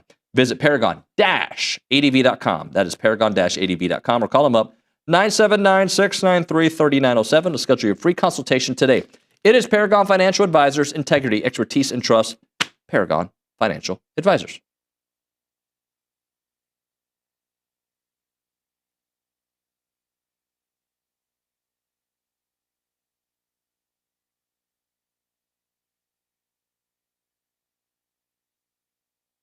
All right, guys, let's talk about some new partners, Aggieland Hydration and Injectables. They're Aggie owned and operated. They are an mobile IV hydration company that was founded back in 2024. I met with Sheldon and Danny over the last week, and they're awesome people. They really know what they're doing. They're proud to serve Bryan College Station with awesome services like IV hydration, Botox, and even some weight loss options. Whether you're looking for a quick boost of hydration or dehydration preventative, they can tailor an IV cocktail specific to your needs. And on a busy weekend, I know some of you guys might be partying a little bit too much. If that's the case, an IV can be one of the easiest ways to ensure you're receiving all those necessary vitamins and minerals to make you feel better. Their overall mission is to bring a more personalized and accessible wellness option to the broader range of clientele here in the Bryan College Station and Brazos Valley area. To book an appointment or inquire about it, just call them up or text them. 979-217-1561. Again, it's Aggieland Hydration and Injectables. Check them out. It's our friends at Aggieland Hydration and Injectables.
Ladies and gentlemen, we call this TexAgs Live. We're presented by David Gardner's Jewelers. We're in the Rollo Insurance Studio. Believe it or not, we're going to have a couple of fans, 3 fans in studio for a thing that we call the fan show. We're going to try it out to see if it works for an hour. And if it works, cool. If it doesn't, probably was meant to not happen. Anyway, we go to the Angry Elephant News and Social Center. Alex Schoonover. What's up? Scooney. I'm back talking. I was going to go with a little availability report that came out the playoff thing last night. Guys in the YouTube chat were wondering about it. Le'Veon Moss was listed as questionable. Yep. Starting linebacker Scooby Williams and safety Bryce Anderson probable, so looking like they'll be able to play this game. And also, Miami defensive back Keontae Scott listed as probable. He has not played since November 15th. NC State game, right? NC State game, yeah. And he's part of that, aggressive secondary. So interesting to see if he's back. The few people I've talked to about him, he is, if not their best defensive player, in their top 2 or 3. Messidor, obviously, Ruben Bain, and Keontae Scott. Even though for some reason I wanted to call him Malachi Scott at the beginning of the segment. I think you're thinking of, was it Malachi Starks at Georgia that one year? That guy, yeah. But anyway, I don't know. I think Le'Veon's going to play, and I think he's going to play not a lot, but probably, I think 7 to 8 carries, but I don't know. All this could be gamesmanship. I mean, if you look at those videos, those cuts were pretty good, so I guess we'll find out. We'll drop it here. Fanatico show next.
Going over the holistic planning zone. And we're back. Is that okay, guys? Okay, a little too excited. See, that's why. This is why I almost canceled the fan show again. Playoffs. No, you wouldn't. TexAgs Live, presented by DEC. You know the amount of complaints I've already gotten today about you guys? No, not a single one. Yeah, you've had nothing but compliments on this show. There's been zero compliments either. It's been just crickets. No. Fan show, guys, brought to you by Prize Picks. What do we call the show? The fan show. Fan show. You just said the fan show. You said it. Yeah, but I just wanted you guys to have a chance to do it. Oh, hey guys, welcome to the fan show. Presented by Prize Picks. Go to prizepicks.com/TexAgs. Use the code TexAgs for $50 once you play in $5 lineups. Dr. Chad, welcome back. Let's go, nerd. Dr. Chad was recorded, by the way. Roy May, hello, sir. What's going on, man? How are you? Dude, I am in it, man. It's game day for volleyball. It's playoff week. It's time. I mean, I don't know why we're even playing the game, on Saturday, but there's no reason to play, or tonight, or the game against Nebraska. Anyway. The Miracle in Lincoln. Matt Browning, how are you? Hey, good morning. How are you? Good to see you, buddy. And it's good to see you as well. Great. Let's go to the Angry Elephant News and Social Center. We've got Alex Schoonover, who's always got a hard-hitting journalistic question. Let's go, Schoon. Let's just start with Brownie. He was fired up at the break, so what's on your mind? Hey, buddy. Hey. I never get to go first. Well, I know. I can't say that now. I like 4 weeks in a row. I got to go first. So after complaining, I never get to go first. I never complained about anything. So what's on my mind? Except this is going to be a complaint, I bet. What's on my mind is what Roy just said. What a cool weekend this is going to be. What an outstanding next couple days we're going to have as fans, right? And obviously, hopefully, it all goes the way we want it to go. We would like a couple of wins. We'd like a win tonight. We'd like a win on Saturday. But just the idea of just wanting to kind of drink this in and enjoy it. This is going to be super cool. I've been thinking about like my Saturday. Like Emily's, my wife was like, "Hey, what are we doing? What does Saturday look like?" And I got to break it down for her. I'm like, all right, we're going to be there early. We're going, because I've got this parking pass. We're going to get parked. We're going to go. We got a couple tailgates that we're going to go to. Although tailgates, that's the only problem with the tailgate when an 11 a.m. kick. You go and you have some breakfast. I think you're going to be surprised, man. I think it's going to be cool. And everything we do now is over in Aggie Park. And so you're right there. They're going to have game day right there in Aggie Park, I believe is what they said. Yep. So you're going to have game day going on. And then, of course, we got my brother scored us some Loge box tickets, which is going to be fun. So I'm telling her all about the whole day. And she's like, dude, this is going to be awesome. And I'm like, this really is going to be awesome. And we got, and I've talked to so many. Battered Aggie syndrome is a thing. Is running rampant right now. I mean, rampant. I was at a banquet last night, a little Christmas banquet last night, and of course we're sitting around talking about it, and they're like, "Oh, I think we're going to lose. We're going to lose. We're going to." I heard, I don't know, probably 12 different people say that, and then of course the other 12 other ones argued with them about it. No, we're not. But the BAS is running rampant right now. So why not drop that for a little? For this is even me saying this, Roy. Drop it and just enjoy this. This is going to be awesome. I mean, yes, we want to win, and if we don't win, it will be a huge bummer, but everything leading up to it is going to be an absolute blast. Yeah. I mean, it's going to be something like we've never seen here. This is historically the first time any of this has ever happened here. And we all get to be a part of it. Anyone that gets to come to the game, even if you're staying at home watching on TV, this is going to be an absolutely amazing, cool day and a fun thing to do and fun thing to watch. And I sure hope we win. Golly, please win. Well, I mean, there's the BAS. There it is. Yeah. But let's really think about what we're complaining about right now. Like we're complaining about, not even complaining. We're worried about losing our first playoff game. What's the playoffs? You're supposed to worry. That's what happens, right? Because right. And you got a volleyball team that is literally not literally. They are. There's no literally. They're in the final freaking four, and they defeated the evil empire in Nebraska. What a miracle that was. I don't really believe it was a miracle. I think they were pretty good, but man, what a miracle! Wait. So you're saying it was a miracle, or was it? No, I don't think. I think it was. I think it was obviously a huge upset win. Yeah, and it was awesome. And I will say this. Did you have a buddy I have a buddy of mine who got so mad about the miracle comment in one of the articles put on TexAgs that. I mean, he was like red hot mad. That's a great thing to be mad about because you believe so much in your team that any doubt, I compliment your friend. Yeah. I also tell him, they called Michael Jordan's last-second shot against the Jazz a miracle shot. Don't you think Michael Jordan already was the greatest player of all time? Ooh. They called the Nate Borkacher touchdown at the end of the Notre Dame game that Marcel threw a miracle touchdown pass. Is it a disrespect to them? No. Whoever said that's an idiot. That a boy. Yes. Jeez. Yes. Hey, guys. Oh, hey, guys. Sorry, hey. No, there's other people. If it was your father, I apologize. No. Great, It smart was, man, it was a buddy of mine that is, he's a bit of an idiot. But okay, well, that happens. It's like maroon and black over there. It was, no, but I will say the girls afterward did, I mean, every one of them, to them, it wasn't. They knew they went into that, we're going to win this game. They were ready. And I feel like they've got the same mindset if you have that mindset, boy, you're tough to beat. This is interesting dichotomy, really like the dark side and the maroon side. Yeah, like what are we going to wear on Saturday? You know what I mean? It's like, we went blackout. Yeah, we're going blackout. Well, I think we're going to be a little bit more gentle over here on this. Yeah. Was I rude? Just trying to break the table, Billy. I do that when I'm happy. He's fired up. I love it. I mean, we got. Hey, I got an email that says I need to be more positive. Let's go. Yeah, we got next year Nuño right here, right now. No, I'm not. Week. Yeah, I'm right. Like somebody said, hey, next year Nuño. I haven't been next year Nuño all season long. I haven't seen that dude at all. What I mean? That means right now. Right now. Dr. Chad. Hey. Yeah, he's got his notes. Got my notes? Nerd alert, as Billy makes fun of me about my notes. Here we go. I'm at camera 2, camera 3. I'm obviously excited. It was funny. My wife graduated from U of H. She's H-Town through and through, and I had the volleyball game on, and my wife's like, are we seriously watching volleyball? Yes, we are. And by the 4th set, she was the one screaming, right? And then on the 5th set, I remember my kids were like, can we go outside and play? I was like, no. And then just watching that. Go to your room. Yeah, like this is history. I mean, no one. So volleyball was great, but I've been, as you guys know, I've been out lately. I had a newborn, and so I've been watching a lot of the TexAgs live reruns on YouTube at night when I'm feeding my daughter. And Love that host. And then watching a lot of watching really the fan show. The outside panelists are great, but what I was really focusing on was Miami, and I seriously was like, what? I don't know a lot about Miami. I watched them against Notre Dame at the beginning of the year, and then I saw them lose to SMU at the end. I thought it was funny. They lost in overtime, but I haven't paid attention. What I think overall, and I've heard everyone talk about, it's Beck, he turns the ball over, Reed turns the ball over. Who's going to run the ball? Ultimately, I think what gets us the win is Kyle Field. Like, I truly think that's the difference maker. Because, yes, they're talented, but we are very talented. And, November, when they were playing, they were trending up. Granted, their competition, wouldn't really brag about it, but they were trending up. Us, November, after that really difficult Arkansas, Missouri, LSU stretch, I think we just were, let's get through November. And we saw that the second half of Texas, it just kind of came, our offense and defense played bad at the same time. But now with that 3-week break, I think our talent's going to show out, and the 12th man's going to push us over. That's my take. That's what's on my mind. Love it. I'm not worried about this game. We have the talent and the coaches to put us through. We learned our lesson in Austin. And now we're going to show Miami what's up. Dr. Optimistic. Thank you, sir. We needed that. Roy May? I'm going to start with a bone to pick with AT. Ooh. Uh-oh. I think I know where you might go. Was it the same bone I had? Well, I turned the truck off. I can't hear you. I can't hear you in the lobby. Huh. They should broadcast in the lobby, quite frankly. Yeah, but sometimes I make fun of people that are in the lobby. That's exactly why you should be in the lobby. So AT was talking about the difference between Carson Beck and Marcel Reed, and he's like, yeah, blah, blah, blah, Carson Beck, this and that and this. And he goes, well, Marcel Reed, he turns the ball over a lot. They both have 10 picks, schmuck. Yeah. Like, turns the ball over a lot. Really? The difference is, if I were going to support AT a little bit, and I'm not, because the stats are the stats, right? The difference would be that Marcel's have happened more at the end of the year, and Beck's have happened more mid-season and before. Okay, so then Marcel didn't turn the ball over in the beginning of the year. Right. That's why we win the Notre Dame game. Just saying, it's recency trending.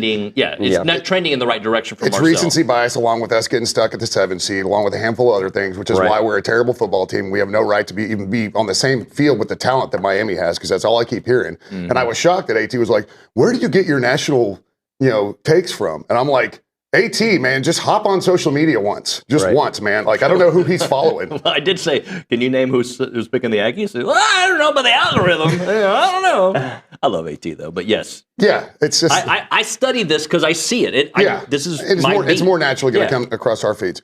But what's on my mind, a couple of things outside of that. One, when we got in the SEC, I don't think we understood how involved Tennessee Twitter was, right? Volunteer Twitter. This week, I did not know how many morons are Miami Hurricane fans. They are everywhere with the worst takes that have absolutely no factual basis. Like, none of them. They don't talk stats. They don't talk anything. They're just like, we're the U, baby. I'm like, you haven't been the U in 25 years. All right, so get that through your head. But, man, just so pumped up. And like you said, 2 wins for this week. And no, I want 3 wins this week. And I want to win tonight. I want to win Saturday. And I want to win again on Sunday, right? Mm-hmm. So it's just such an exciting time for all the sports. And oh, by the way, like basketball's, the men and women are playing pretty well. And that's actually going on. And we've completely forgotten about it because this is the most important home game in the history of Kyle Field. And Lucci and Gabe talked about this on the Luchenbach. Yeah. Sponsored by Bach Realty Group. But they talked about it, and you take the bonfire game out of it, right? Just because it's a standalone. Right. But when it comes to the ramifications of this program, and this program especially moving forward, we're not just happy to be here. Like, this is the most important game in the history, or most important home game in the history of Texas A&M football. And I think there is no question that Elko has these guys ready. They're hungry. They're pissed. Yep. Like, I can't wait to see this game. I think it's going to be a great game. Can we play a game, the what if game? Absolutely. Let's take both scenarios. Okay? You like games? Have you watched my Academy video? I don't like games. Hey, you didn't catch a single fish. Yeah, that was a nice video. That's a different Academy video. One fish. I like the one where you're like, next time I'll get a cart. That was good. No, thank you. I write my own lines. Let's the what if game. I mean, I wouldn't fully admit to that. I didn't catch a fish that day. I've caught plenty of fish, by the way. Yeah. At that same lake, I didn't catch anything. I got one too. Hey-o. Hey, there you go ahead. Anyway, the what if game. What if they win, then what? What if they lose, then what? And they being Texas A&M. Okay. All right, football. Right. Yeah. Let's start with if they lose. All right. So if they lose, that's where you're going to start.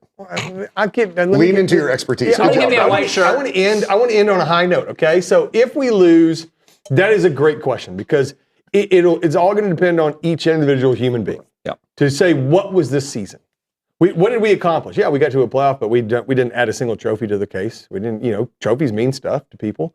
We didn't add a single trophy. We didn't win the SEC, which, boy, that really does burn me up though. Because of a technicality. If you get in that game, you're beating that. Alabama played terrible that day. We win that game. We got our first SEC championship. We got our first conference championship since 1998. The kids, the kids that are on campus right now weren't even alive the last time they weren't even thought of yet. By the what last year time were you born? 07. Oh my God. See, so that's almost 10 years before. What? 10 years before. Like 2002. So the fact of the matter is that so what did we accomplish? Yeah, we won 11 games, but we didn't add any trophies to the thing. We lost our last 2 games. We lost a horrible game to our most hated rival, and then we turned around and lost our home playoff game, biggest game in Kyle Field history.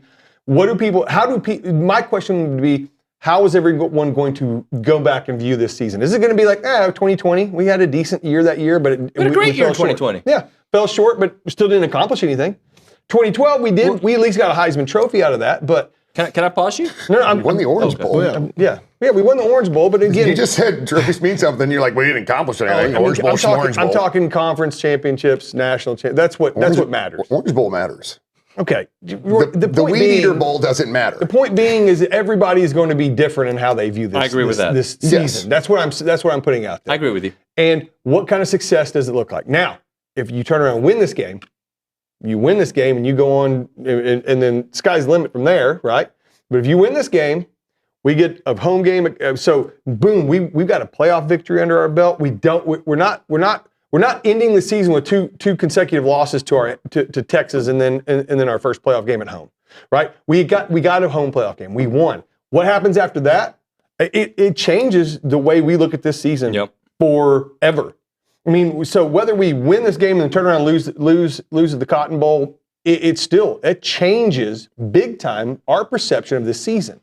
Where I promise you, if we lose this game, everyone's going to be like, well, yeah, they won 11 games, they lost their last 2, they fell off, they Aggied it up, right? And they lost at home at that Taj Mahal Stadium full of 106,000 people, wherever it is.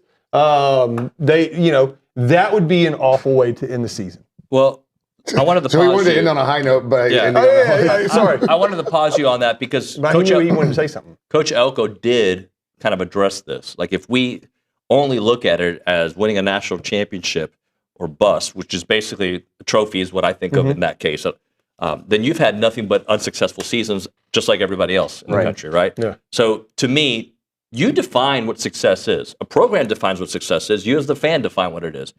I look at this as a growth chart, right? And remembering what this show felt like 2 years ago, 3 years ago, 4 years ago, what it felt like in 2013, beating Duke in the playoff. That to me was a successful season. Not as successful as I initially thought, because I thought this team might have a chance to win a national championship, right? So I kind of look at things in parts. Like, was Buzz Williams' run at Texas A&M successful? I think so. You know, I think it was successful. Could have been more successful? Absolutely.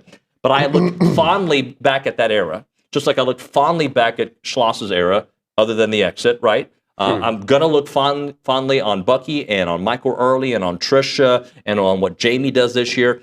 So it goes back to your original comment. It's up to you what you and if you beat Miami, I think there will be some people who will get off that A&M hasn't done anything, but there's also going to be a big group of people like, oh, you only beat an ACC team. ACC, you're supposed to. You're at Kyle Field. You're supposed to win. Who else have you beat? Yeah. So you can't satisfy everybody. What matters is satisfying yourself as a fan, enjoying this moment. One more comment before I'll let them. But I've bogarted all the time here. I apologize. I'll see you guys. Merry Christmas. I will say though too, if you go back and you look at like the Georgia dynasty that began a few years ago, I mean they had a season like this or two before they broke through. So I will say if you lose this game, but then you turn around and have another success, and you're starting that, like you said, that climb. So this would all go out the window if that continues. By the way, Chad, you're next. We're not just to keep taking things away. The bottom trophy, according to Brad Duncan, we did win that. We did get the bottom trophy. We got trophies in our case. Well, I'll be brief. I think when Elko came in, his mindset was, we don't need more time. We just need fewer excuses. And if we were to go into the archives of the fan show or TexAgs in August, July, and the expectations of the season, if I'm pretty sure, I don't think anyone in this studio said 11-1. Oh, I picked 7-5, so I'm with you, yeah. But as the season progresses, our expectations, we're like, hey, if we lose to Miami, yes, it's going to suck, right? Like, you know, when we lost to Texas, I was like, yeah. But I was like, okay, look what we've done. Look how we've moved forward. Yeah. But now, if we lose to Miami, I'll be like, dang. But if we win, it's going to be great. So I'm still going to look this season as super successful because of where, again, let's look at the archives. No one picked us 11-1. I even in my little pick'em league that I have with my friends, I went 10-2. Because I love the Aggies. But like 11-1, if all of us would be like 11-1 Miami playoffs, we'd be like, please, oh my gosh. So we just need to settle ourselves, but also know that we do have a talented team. I said at the beginning, our talent matches Miami. They're running backs. They got a bruiser, just like Moss Fletcher, right? He's 6'2", 225, but they got this guy Pringles coming in, which is just a fun name, Pringles Jr. But he looks like a Pringles can, right? But he's fast. And he's really shown out in the month of November. Well, we've got a couple of backs that have that kind of speed too. Murrow. They got Tony, we got KC and Craver. They got Daniels, we got Craver and Bethel Roman. Like, we match for them. What they don't have is the 12th man. And they're going to come here, and those guys are going to be like, oh, this isn't SMU. This isn't Pitt. Like, this is different. And that's so what if, hey, I'll be happy that the season either way. Roy, what do you think? If you got to go to read, I can take it over. No, please, just please. I'll go quick. I'll go back to what you asked. If then, right? If we lose, I completely agree with you. I think there are tiers of success, right? And I mean, if we lose, are we on the Signetti model, right? Because we kicked down the door getting into the playoffs. That in and of itself is a success. If we had lost our last game of the year to anybody other than Texas, we wouldn't be in such a foul mood about it, quite frankly. Yeah. So I think it's success because you win 11-1, man. I picked us 10-2 as well. Yeah. But we went 11-1. So I think it's a success, win or lose. If we win, you're playing with house money, man, straight up. Because we've talked about this all year long. A team without a specific identity isn't necessarily a team you think you can win a championship with, because we don't know which team's going to show up. But man, if the good A&M shows up, anybody in the country, put the ball down, let's go. All right, let's hit a break. We'll come back with more. It's TexAgs Live. Right now we're talking about Caldwell Country Chevrolet, Highway 21 in Caldwell, online, caldwellcountrychevrolet.com. If you're a business owner and you're ready to take your business to the next level, you should check out Caldwell Country Chevrolet because they have a great selection of vehicles, especially trucks from the heavy duty to the medium duty. They've got it all for you, the flatbed trucks as well, and they're a business elite dealer, which means they understand what it takes to keep your company moving forward. You know about their customer service, second to none. They are fantastic at what they do. Complimentary pickup and delivery for their service customers. And of course, they've got free oil change for life as long as you own that vehicle from Caldwell Country Chevrolet. We're talking about a 15-minute drive, the edge of Bryan to the beginnings of Caldwell. A short conversation away, but you'll see the difference when you step on the lot and you do business with the great people at Caldwell Country Chevrolet. Highway 21 in Caldwell, online, caldwellcountrychevrolet.com.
Hey, everybody, we're still on the air.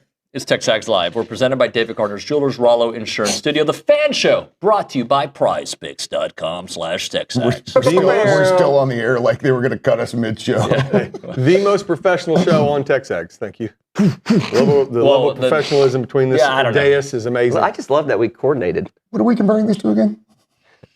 Dumb and Dumber? Orange Bloods? Oh, hey now. Let's I don't even know what I want to talk about anymore after that comment. Let's talk about the importance. We kind of had a conversation about it. We're going to frame it a little differently. Le'Veon potentially back. Scooby potentially back. Oh, boy. Bryce. Right? Bryce Anderson potentially back. Exciting. Those guys, how important is, I know how important they are at their best. Whatever this version of them, how important is it for this particular weekend? Dr. Chad, start us off. Look, both guys are incredible. And there's three. Well, let me and say the other guy. Yeah, Bryce Anderson, that's just an amazing story. If he can come back and play in the postseason, I was educated over the break because I was like, hey, he's redshirt, but I didn't realize the postseason rules. So for those that didn't know, it doesn't impact his redshirt status. But him being back is incredible because that scene in Notre Dame was scary. Yeah. And he came back a little bit, what was it? It's one of the early games. Yeah. And then I think they made the decision, hey, shut it down. But him being back, that's great. Let's talk about Scooby and Moss. In my opinion, I think what the piece that was missing was Moss this past, just the month of November. Yeah. Owens against Missouri, you could see that just if he can find a gap, he can go. But I think especially in the fourth quarter of that Missouri game. When we finally wore them down. But Moss, just what he was able to do, I mean, Florida, what we saw, and that obviously got hurt, but man, how he can punish those linebackers and especially those safeties if they decide to come down. And you can see some of the highlights they're playing when those safeties are coming up and they're going, oh my goodness, I don't want this. I'm going to just try to get an arm tackle in. Moss provides a sense of grit, punishment. I'm going to hit you in your face that, not that Owens can't. They're just a great combo. And I just want Moss more than anything in this world. But I want both. Yeah. Can I say both? You can have both. Mr. May. Well, I mean, I think we now have 2 years worth of data points, and when we don't have Moss, we're a different team. Oof. And that's where I think started with him. And while I think the importance in having Scooby Williams, like you were talking at the break, Scooby's speed is important at the linebacker position. I think having that bruiser, having Moss who can really truly take over a game and he can by himself move the chains. Haven't we heard all week that Miami's more tough and they've got this swag about them? This is a game where we just have to move the chains and stay on the field. Yep. And Moss is he's the guy. I mean, E.J. Smith can do it. I mean, all of our backs can do it from time to time. Moss can do it whenever you give him the ball. Where he's at physically wise, I'd love to see like maybe 10 to 12 carries, because like McGee and Swope were talking about, when you're coming back from injury, especially second time, there's some kind of getting back into game shape mentally, just taking that first hit, realizing that you're okay and you actually are healthy and things are okay. So maybe 8, 10, 12 carries on the field for 15, 20 snaps because, obviously you don't want to just he runs 8 times and he's out there 8 times. I think they'll figure that out. But, just kind of working him back in. If he's the feature guy and Elko is just playing with all of us, then right on. But I do understand what McGee and Swope were talking about. Yeah. One of my biggest keys to the game I talked about earlier this week was going to be our linebacker discipline. Yeah. Because that's what we've seen a lot of issues with when we've had issues is filling the gas, but you're filling the wrong ones, right? Or just over pursuing. So it's so one of my 2 biggest keys to the game.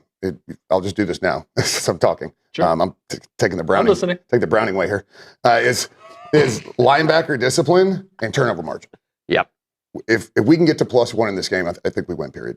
Yeah, we just have a hard time. We have a hard time doing it. Yeah, we just don't do it. And so since I'll cover the Scooby side of things, just because it's they've talked about. I've listened to the experts and the McGees and Swopes of the world and the people who know way more about football than I do. But and Roy, they keep talking. Yeah, and Roy. We talk about it all. We've talked about so much of making them one-dimensional. If we'd have made Texas one-dimensional, right? We'd have been able to keep them on. Just keep having to put it in the air all the time. We win that football game, right?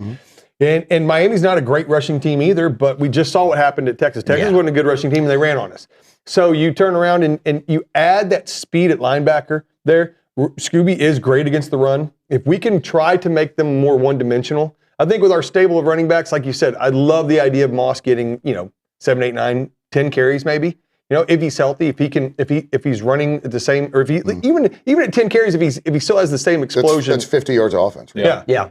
And so, but we've got guys right behind him that, you know, with Ruben and Morrow and the way EJ's been running, and then Amari. I mean, let's not forget about Amari. Amari has some explosiveness in there too. So, I think from the idea of adding Scooby back with York and with Sanford and Lockhart and that group there.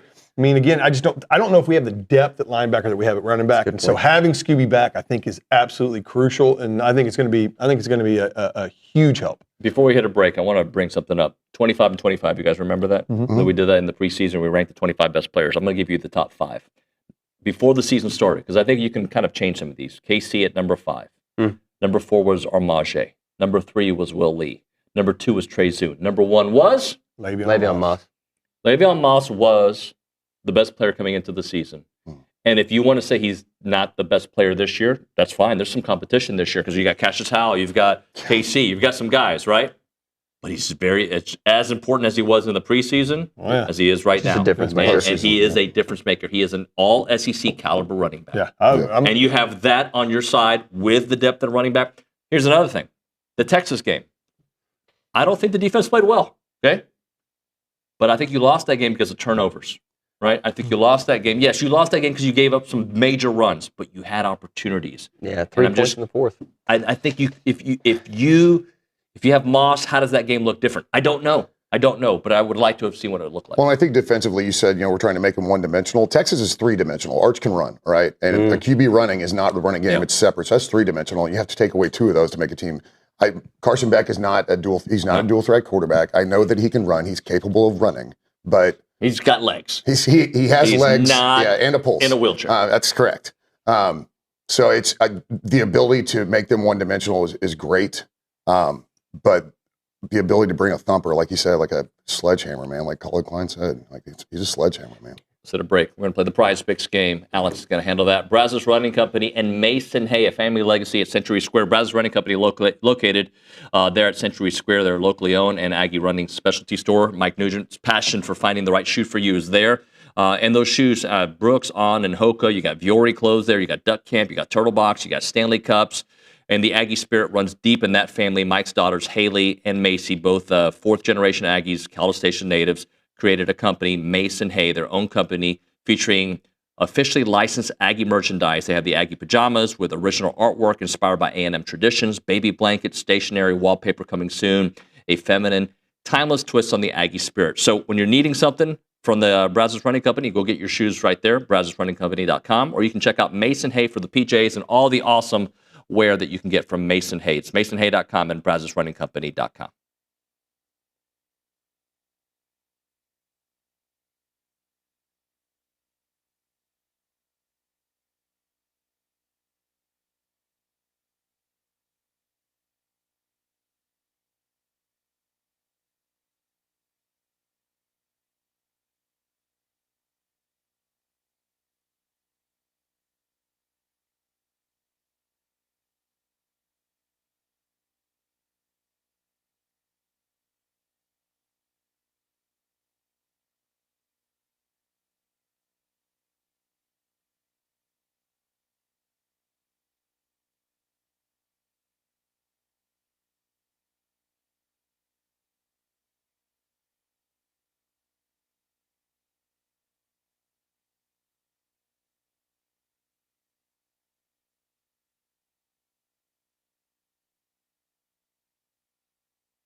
We are back on the Fan Show presented by Price Picks. Price Picks. Price Picks. Who knows the website?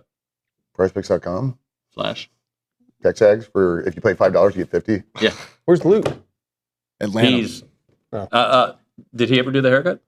Did he ever do the fryer? Oh, He did. I don't think he I did. don't know. Did he? I didn't. I never received a picture. I do know that somebody at this table gave him money. No, that's all right. But you like to pay it for it. You're Merry, that kind of guy. Merry Christmas. Yeah, you're a nice guy. I hope he has a wonderful You Christmas. filthy animal. What if he shows up and he had the fryer haircut the whole time in Atlanta and just didn't tell us? No. He's not that good. Anyway, we go to the Angry Elephant News and Social Center. We're going to play the Prize Picks game with Alex Schoonover, who's busy today. You've got this and interviewing the Buppy. Buppy, yeah. Mr. Buppy, as you like to call him. Mr. Buppy, yeah. Yes, sir. All right, let's play the game. All right, we'll start with Marcel Reed, more or less than 224.5 passing yards versus Miami. Start with Roy. Well, I think we're going to win, so I'll go more. Yeah. I'm going to say less than because I think Coach Klein is going to focus on the running game, and we're going to draw out the clock. And I think there's going to be some big plays, but I don't see more than 224. I'm going to do less than. I'm going to also go less than, and I think it's going to be more passing yards early, less late, because they're going to throw a lot of screens, spread Miami out, and then the running game hopefully takes over in the second half. I'm going to say more. More. Ah, crap. By the way, do you have the stats? Like, how did everybody do last week? Do you have that? I Did do Luke not. send it to you? All He right. did not send me that. All right. We'll start with, we'll go to Carson Beck, more or less than 235.5 passing yards. Browning?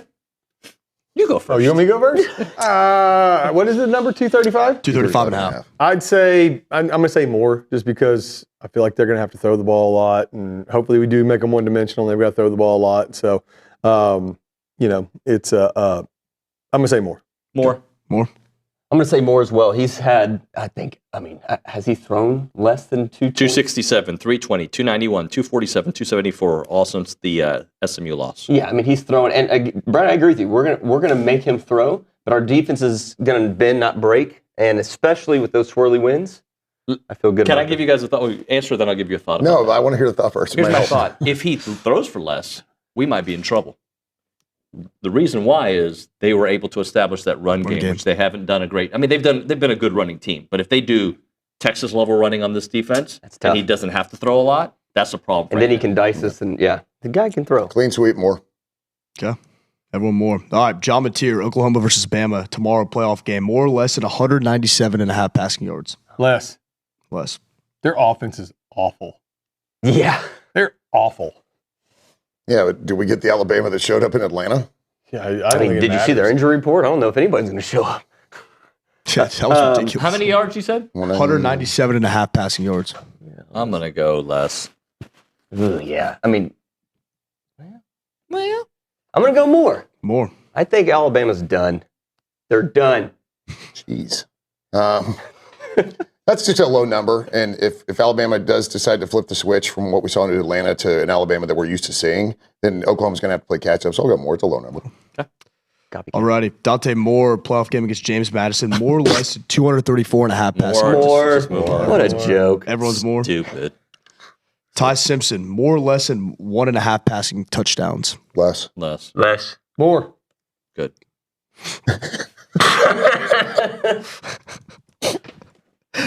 That's how you win right here. Yeah. This is winning. All right, Kevon Lacey, running back for Ole Miss, more or less than 126.5 rushing yards. Who are they playing again? They're playing Tulane. Yeah, more. I'm going to say less. Who they beat I might start gambling who this they week. beat by 5 touchdowns. I'm going to say less. Why would they? When they're up by 5 touchdowns. Well, it's because he's going to run it 3 times for that. Yeah. I'm going to say less. Okay. Casey Concepcion, more or less than 58.5 receiving yards versus Miami. More. Dame más. More. Malachi Toney, 79, more or less than 79.5 receiving yards against Texas A&M. That's a hard one. Less. Yeah, I think I have to go less. I'm going to say less because Elko is a great defensive play caller. He will plan really well against Tony. Less. Matt Browning? If it was total yards, I'd say something different. Oh, he's going more. Look at him. 79.5. He is good. No, less. I'm going to say less. And that's more wishful thinking than anything. Right. I just believe in my So coach. now we're not winning. No. Now we're wishing. I just said less. I'm glad he's not wearing maroon today. Some people. Just And that'll giggle do on it. Okay. The prize Best picks game. quality. I kind of want it. Yeah. If you take it off, it's mine. It's not coming off. That we could. Wouldn't fit you anyways. It's not baby gap. That's why I like it. That was funny. That's it. Oh, that's it. It was all prize pick. Yeah. Anticlimactic ending. Way to go. That's good. Hey, don't forget to go to prizepicks.com/TexAgs. If you put in a code, you get some extra money or something. Slash, whatever it is. Which one's the backslash? / backslash. How do you know? What is forward and back? I mean, but they're both going in the same They're direction. both technically, yeah. See, but they're both.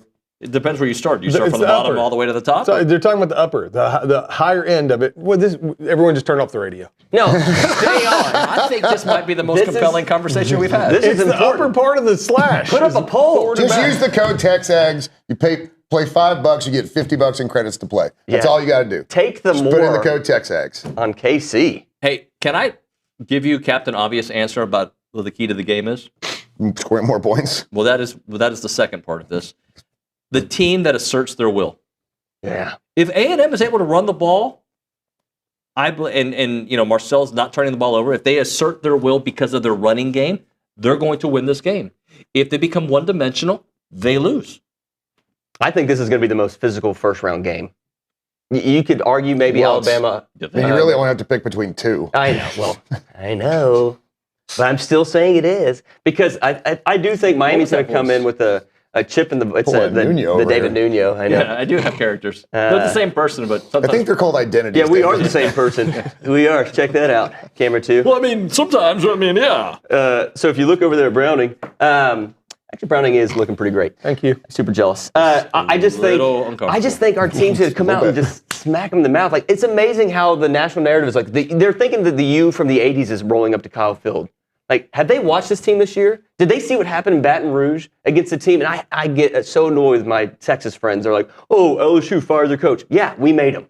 All right? Like, LSU had something to play for that night, and they were winning 18-14. And that is Baton Rouge. Scary. You can't win there. And we smacked them in the mouth. I'm glad you said that because I say this on the show a lot, but I'm going to take it from a different spin. You beat a team when you beat that team.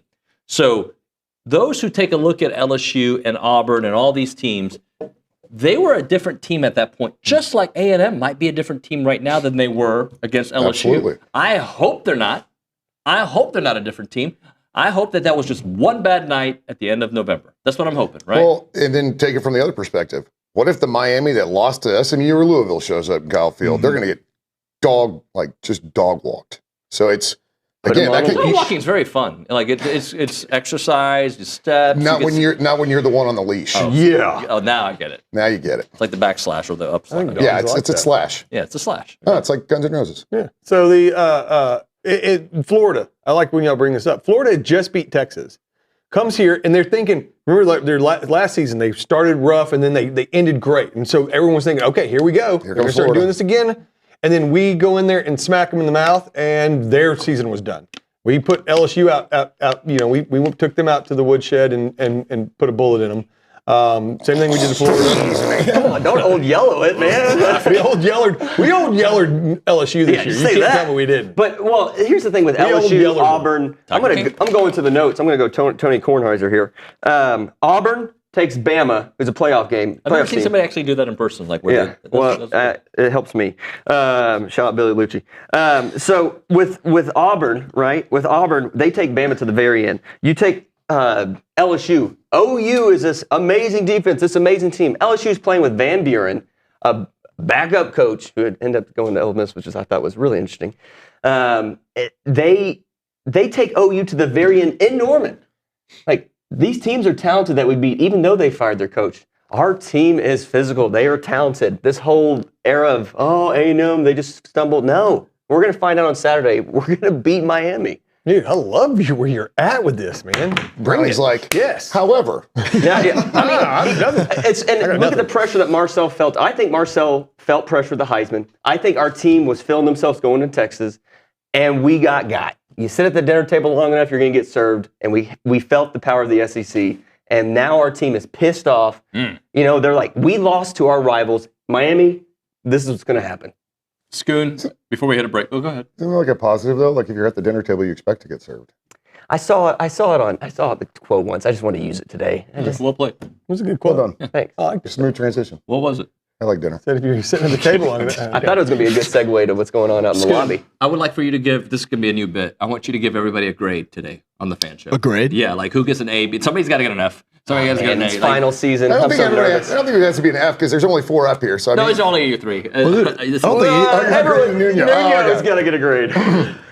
But there's no specific grade distribution. Like there's no I can only give out so many. Yeah, there's no curves It's either. my show. All right, fine. Give him whatever grade you want. All right. Well, I don't think there's any Fs. I'm gonna give Matt Browning. I'm gonna give him an A-. The only reason I'm not giving him an A+ is because he's kind of scared what's gonna happen this week. I've got Miami. Just like everyone else, I've got BS. I'm gonna give Dr. Chad. I would have given him a B for BAS. Dr. Chad, I'm gonna give you an A+. I like the enthusiasm of you coming in here and getting hyped up and pull Pat McAfee, just rip off. That's nice. And Roy May, A+ too. He was pretty good talking points. Maroon team.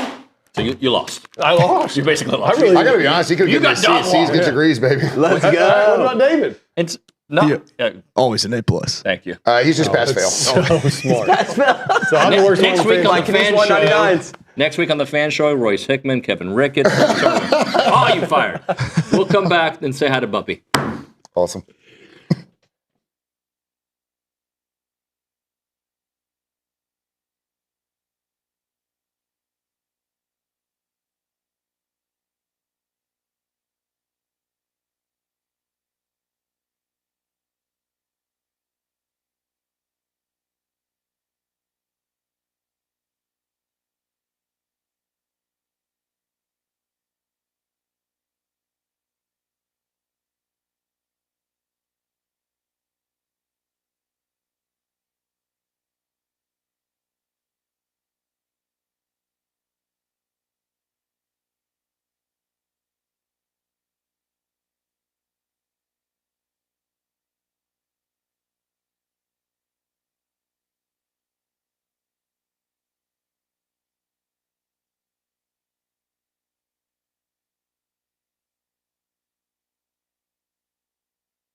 Wow, that was good. TexAgs Live, presented by David Gardner's Jewelers, Rollo Insurance Studio. Ladies and gentlemen, it's time to find out what food Buppy has brought to the TexAgs lobby. The door opened. It was like coming in. And I was like, oh. Scoon, what do we have there? I don't hear you. Is your mic on, buddy? Oh, that's great. This is a great segment. Still don't hear you. This has been a fail. Oh, there we go. There we go. We got a pasta bar right there. Bubby told me we got the beef tenderloin over there. Yeah, really, really nice, good pasta bar. There's the beef tenderloin. A lot of good stuff there for the playoff game. Good food for the playoff game. Beef what? Good food for the playoff game. What kind of beef? Beef tenderloin. Oh, Is it okay. loin? Yeah, beef tenderloin. This is what I think, sure. And yeah, great food for this playoff game. Good. I'll let you interview Mr. Buppy. Alrighty. All right, Mr. Buppy, we got a huge game tonight. Aggies volleyball going up to Kansas City to face on the Pitt Panthers, and then a home playoff game, A&M hosting Miami. What are your thoughts on the game? It's so exciting to be an Aggie at this point in time with the volleyball team getting ready to already made history and the football team doing something that's never been done before. It's a great time to say to end this battered Aggie syndrome. I'm done with that battered Aggie syndrome. And with what's going on this weekend, the Aggies are going to take care of business, and we're going to really have something special here in College Station. I agree with you. Do you have a score prediction for us for the Miami game? We're going to score more points than they are. Yeah. There we That's go. what I'm talking about, America. Back to David. Well, hold on. What about the slogan? Oh, the slogan. Coach Elko, TexAgs, Buppy's Catering and Bartending, I promise you, is a championship combination. Woo! There it is. Gun Show Buppy here on the TexAgs Live Fan Show. All right, gentlemen. I almost forgot my. Come on now. Uh-oh. Thank you, sir. Gentlemen, everybody gets 5 seconds for their closing thoughts. Go. Please, 7 seconds. Please win. That was a good thought. We're beating Pitt. Yeah. We're beating Miami. Yeah. We'll be here next week talking about the win. Yeah, America. We'll be here hanging out with the national championship trophy on this desk next week. Well, not next week. Merry Christmas next week. Merry Christmas, everybody. Absolutely. Well, as long as the Aggies are playing, I'm doing shows. Except for Christmas Day. And maybe one other. All right, that's going to do it for TexAgs Live here on a Thursday. Thank you so much, ladies and gentlemen, for watching. We will see you and listening. We'll see you mañana on TexAgs Live.